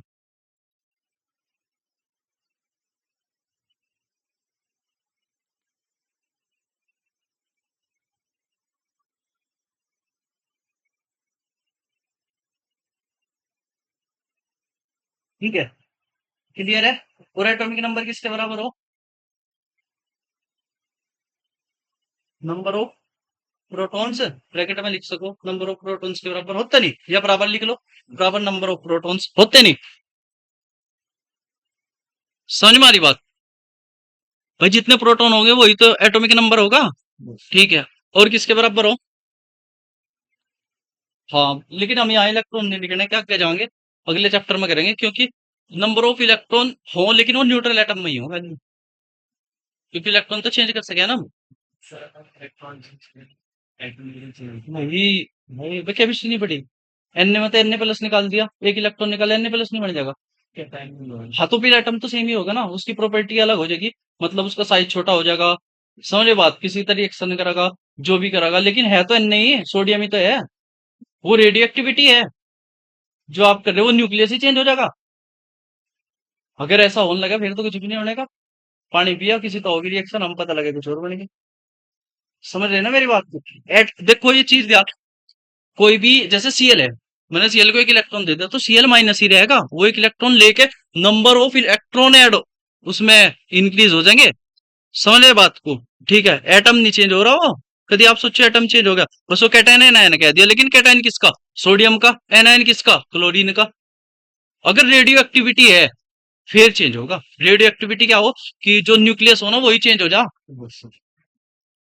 पड़ा होगा यूरेनियम, थोरियम, प्लूटोनियम, ये आपस में बनो जा रेडियो एक्टिविटी में, तो वो अलग कॉन्सेप्ट है, समझ में आ गई ना। तो केमिकल रिएक्शन में इलेक्ट्रॉन ही तो पार्टिसिपेट कर रहे हैं, न्यूक्लियस थोड़ा कर रहा, समझ में आ रही बात।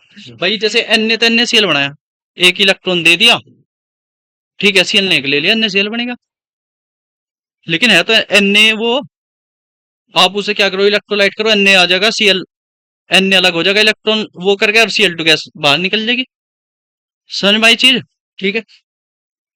ए क्या है, या जेड क्या है, जेड, वो सॉरी जेड तो बता दिया मैंने, ए क्या है, हाँ ये मास नंबर लिख लो, ठीक है, मास नंबर। और मास नंबर किसके बराबर हो, प्रोटॉन प्लस न्यूट्रॉन।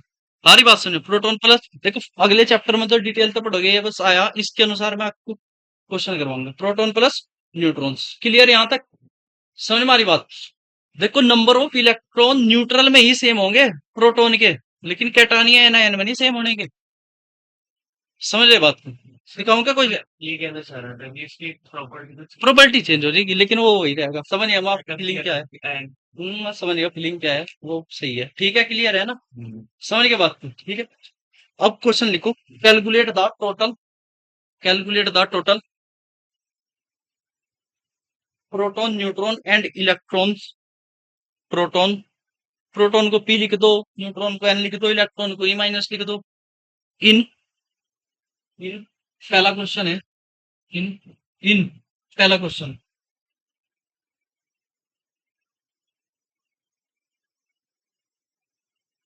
20, ठीक है, atoms of hydrogen, 20 atoms of hydrogen,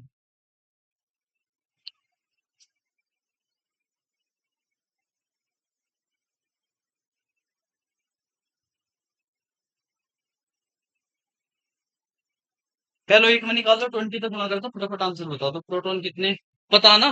हाँ जी एटॉमिक नंबर मास थोड़े बहुत याद है ना।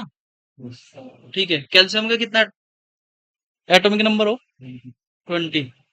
ठीक है कार्बन का एटॉमिक नंबर कार्बन बहुत मारा कम 6 हो। पीरियोडिक टेबल लगाओ घर में और एटलीस्ट पहले 20 तक के तो करी लो। आ रही बात समझ में। ठीक है एफ का कितना हो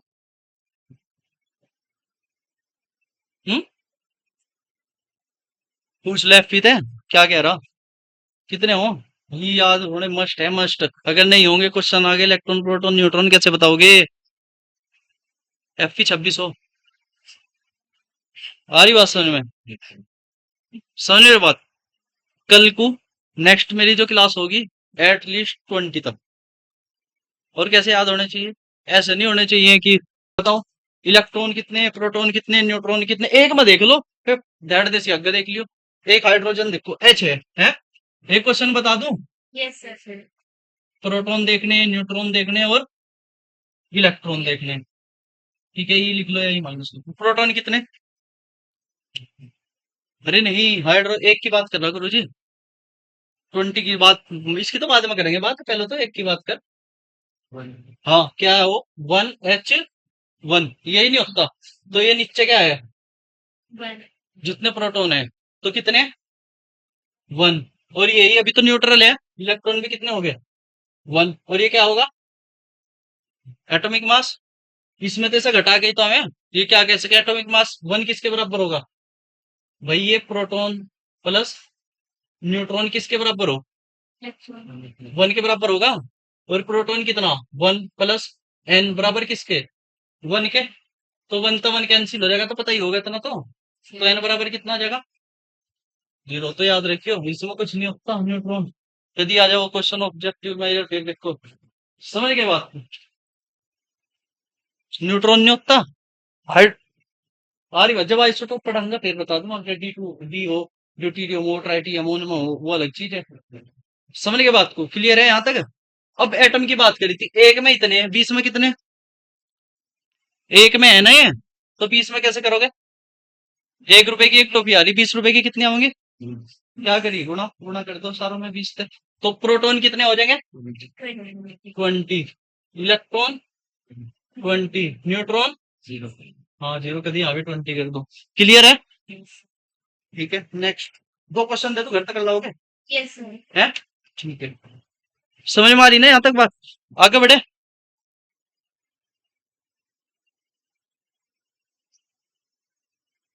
आगे बढ़े ठीक है नेक्स्ट क्वेश्चन लिखो सेकंड ये घर तक करके लाना आपको 20 molecule of CO2 20 molecule of CO2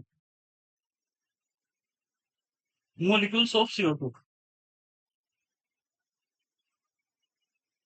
लिख लिया। यस नेक्स्ट क्वेश्चन है 100 अगर कोई फेयर में लिख रहा ना स्पेस देकर फिर लिखियो 100 मोलिक्यूल्स ऑफ 100 मोलिक्यूल्स ऑफ पहला देखो सेकंड पे CO2 है और थर्ड पे आपका क्या है CaCO3 यस हाँ CaCO3 calcium carbonate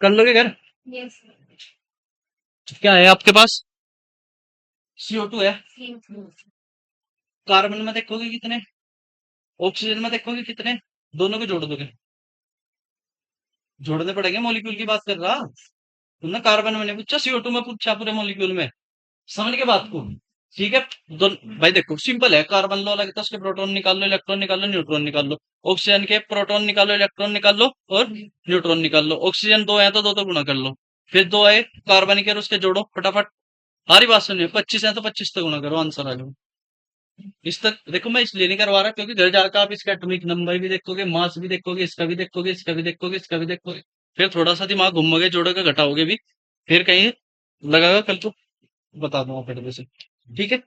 next question लिखो find out total number of electrons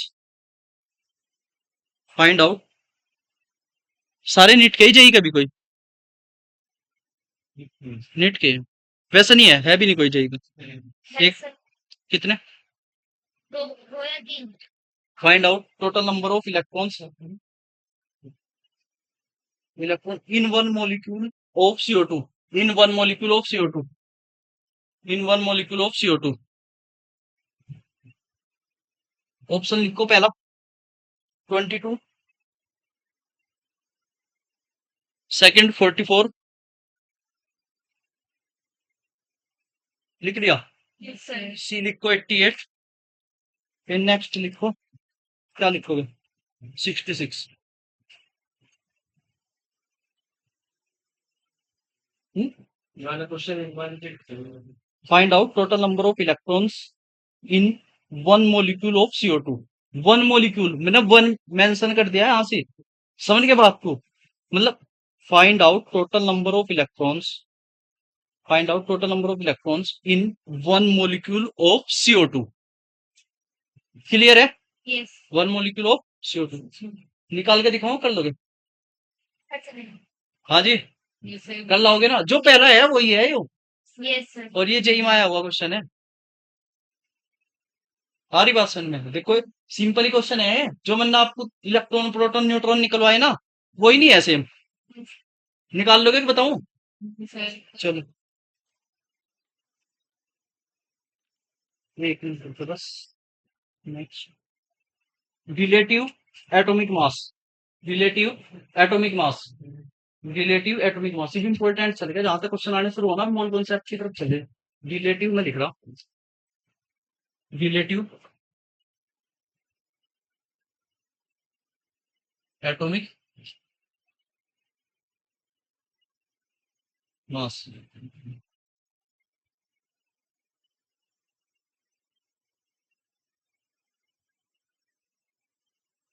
ठीक है देखो रिलेटिव एटॉमिक मास क्या है कि किसी का हमें कि कार्बन 12 के रिलेट में बताना रिलेट क्या है जैसे सपोज करो एक आदमी दौड़ रहा ठीक है ये एक आदमी एग्जाम में बैठा एक ही बैठा ठीक है तो उसे फर्स्ट क्या दोगे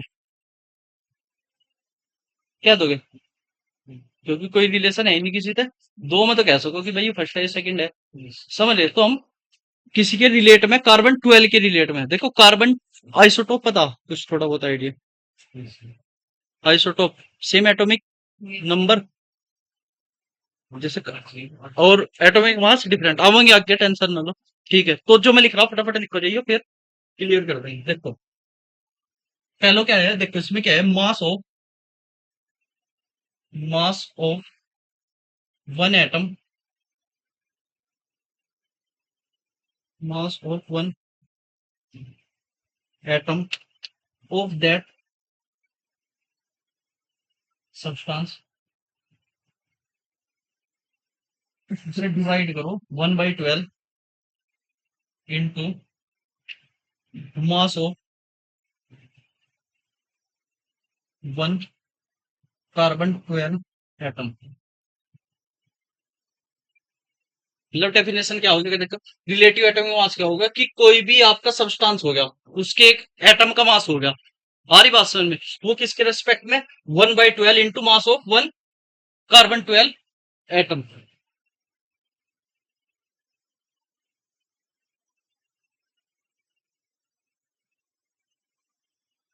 ठीक है अब एक चीज और देख लो थोड़े से जैसे आपके पास कार्बन है कार्बन में प्रोटॉन कितने हैं भाई और न्यूट्रॉन कितने फटाफट एटॉमिक नंबर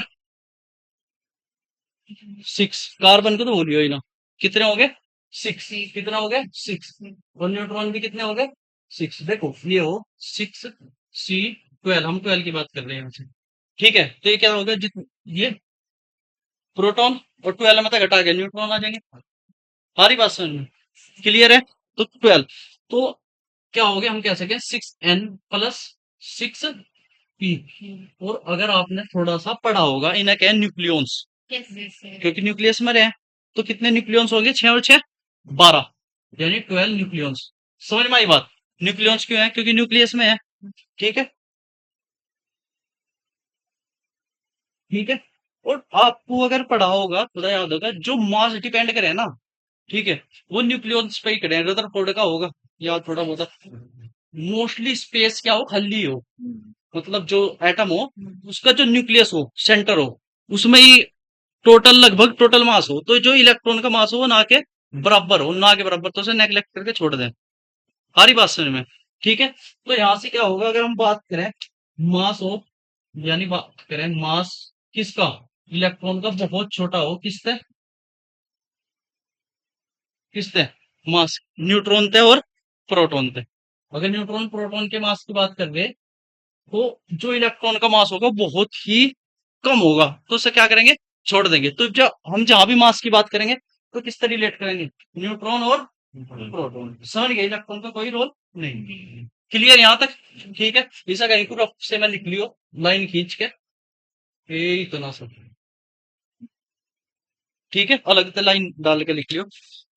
तो अब एक चीज देखो, उसने क्या कहा, देखो mass of one atom of that substance, इसकी जगह क्या लिख सके, मास ऑफ टोटल न्यूक्लियॉन्स जितने प्रेजेंट है इन दैट एटम। समझे नहीं मेरी बात को? समझो, पहले इसे समझ लो फिर देखो, इसने क्या कहा, मास ऑफ वन एटम, एक एटम के मास की बात करी, और एटम का मास किस पे डिपेंड कर रहा, न्यूक्लियॉन्स पे, न्यूक्लियॉन्स पे नहीं कर रहा डिपेंड। तो मैं इसकी जगह क्या लिख सकूं, mass of total nucleons present in that atom, जो एटम है उसके न्यूक्लियॉन्स का कितना मास है, वही तो उसका एटम का मास होगा। समझ में नहीं आई? भाई मैंने कहा कि मेरे में कितना मास है, तो मैं अपने न्यूक्लियॉन्स का मास बता दूं। समझने के बाद, कोई भी ये ले लिया हमने सब्सटेंस, हमने क्या कहा, mass of one atom of that substance, इस सब्सटेंस के एक एटम का मास कितना, तो मैं क्या कह सकूं कि जितने उसमें न्यूक्लियॉन्स होंगे वही तो होगा। समझ के बाद, तो पहले की जगह क्या लिख देंगे, यहां से लिखेंगे mass of total, mass of total nucleons,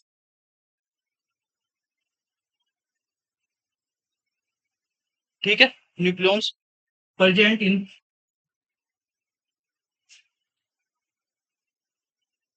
in that atom,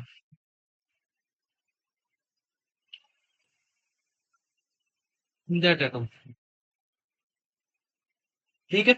और नीचे क्या लिखेंगे, 1/12 इंटू मास ऑफ, हाँ जी, ये बात समझ में आई क्या, mass of total nucleus present in that atom, जो भी एटम होगा, हमें नहीं पता, हमें जिसका निकालना रिलेटिव, आ रही बात समझ में? ठीक है, और नीचे क्या लिखेंगे, 1/12 इंटू लिखो of mass of 12 nucleons, mass of 12 nucleons of carbon 12 atom, of carbon 12 atom. समझ में आ रही बात? भाई नीचे क्यों लिखा कार्बन 12, क्योंकि कार्बन 12 की बात कर रहे हैं हम, और कार्बन 12 में न्यूक्लियंस कितने हैं, तो मैंने क्या लिख दिया, हमने क्या लिख दिया, mass of 12 nucleons of carbon 12 atom. समझ में आ रही बात, कोई दिक्कत तो नहीं? नेक्स्ट में क्या लिखोगे, नेक्स्ट ऐसे करके ऊपर टोटल देखो, मास ऑफ टोटल न्यूक्लियंस, तो कैसे लिख लेंगे, अब एक चीज देखो, एक न्यूक्लियंस का मास अगर आपको पता लग गया और किसी में 10 है तो क्या लिख सके, 10 × 1। आ रही बात सुनिए, तो यहाँ लिखो total nucleons into, total nucleons into क्या लिखोगे, टोटल न्यूक्लियंस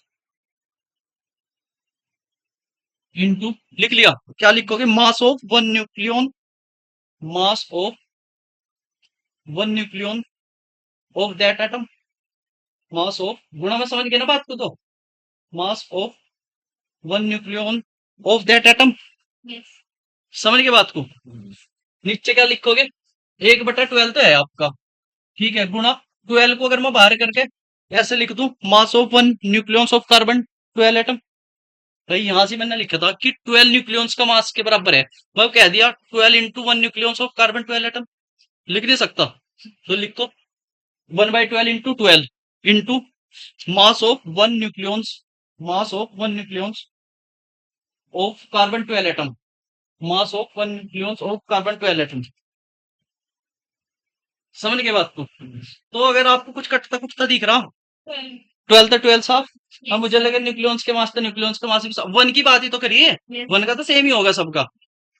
समझ के बात, उस तो वो भी कट गया, तो बचा क्या, रिलेटिव एटॉमिक मास किसके बराबर आया, रिलेटिव एटॉमिक मास किसके बराबर आया, टोटल न्यूक्लियॉन्स के, समझ के बात किसके होगा, टोटल न्यूक्लियॉन्स में, किसमें जितने न्यूक्लियॉन्स होंगे उसका मास उतना ही होगा।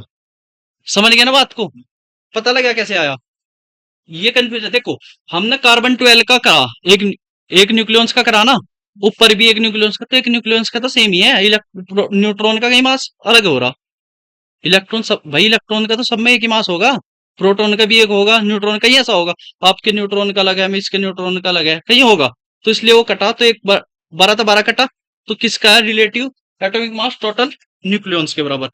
आ रही बात समझ में, तो यूनिट होगी इसकी कि नहीं, कोई कोई यूनिट होगी, हाँ जी, कोई यूनिट नहीं होनी, ये क्या होगा, यूनिटलेस, क्या होगा, यूनिटलेस का मतलब जैसे क्या है ना, कितनी दूरी चली 12 मीटर, तो इसकी कोई यूनिट नहीं है, ऐसे लिखेंगे 10 12 15 18 20 22 25 30 जो भी है, तो इसकी कोई यूनिट नहीं होने की। क्लियर है यहाँ तक, ठीक है, कल इस पर क्वेश्चन कर लेंगे और बाकी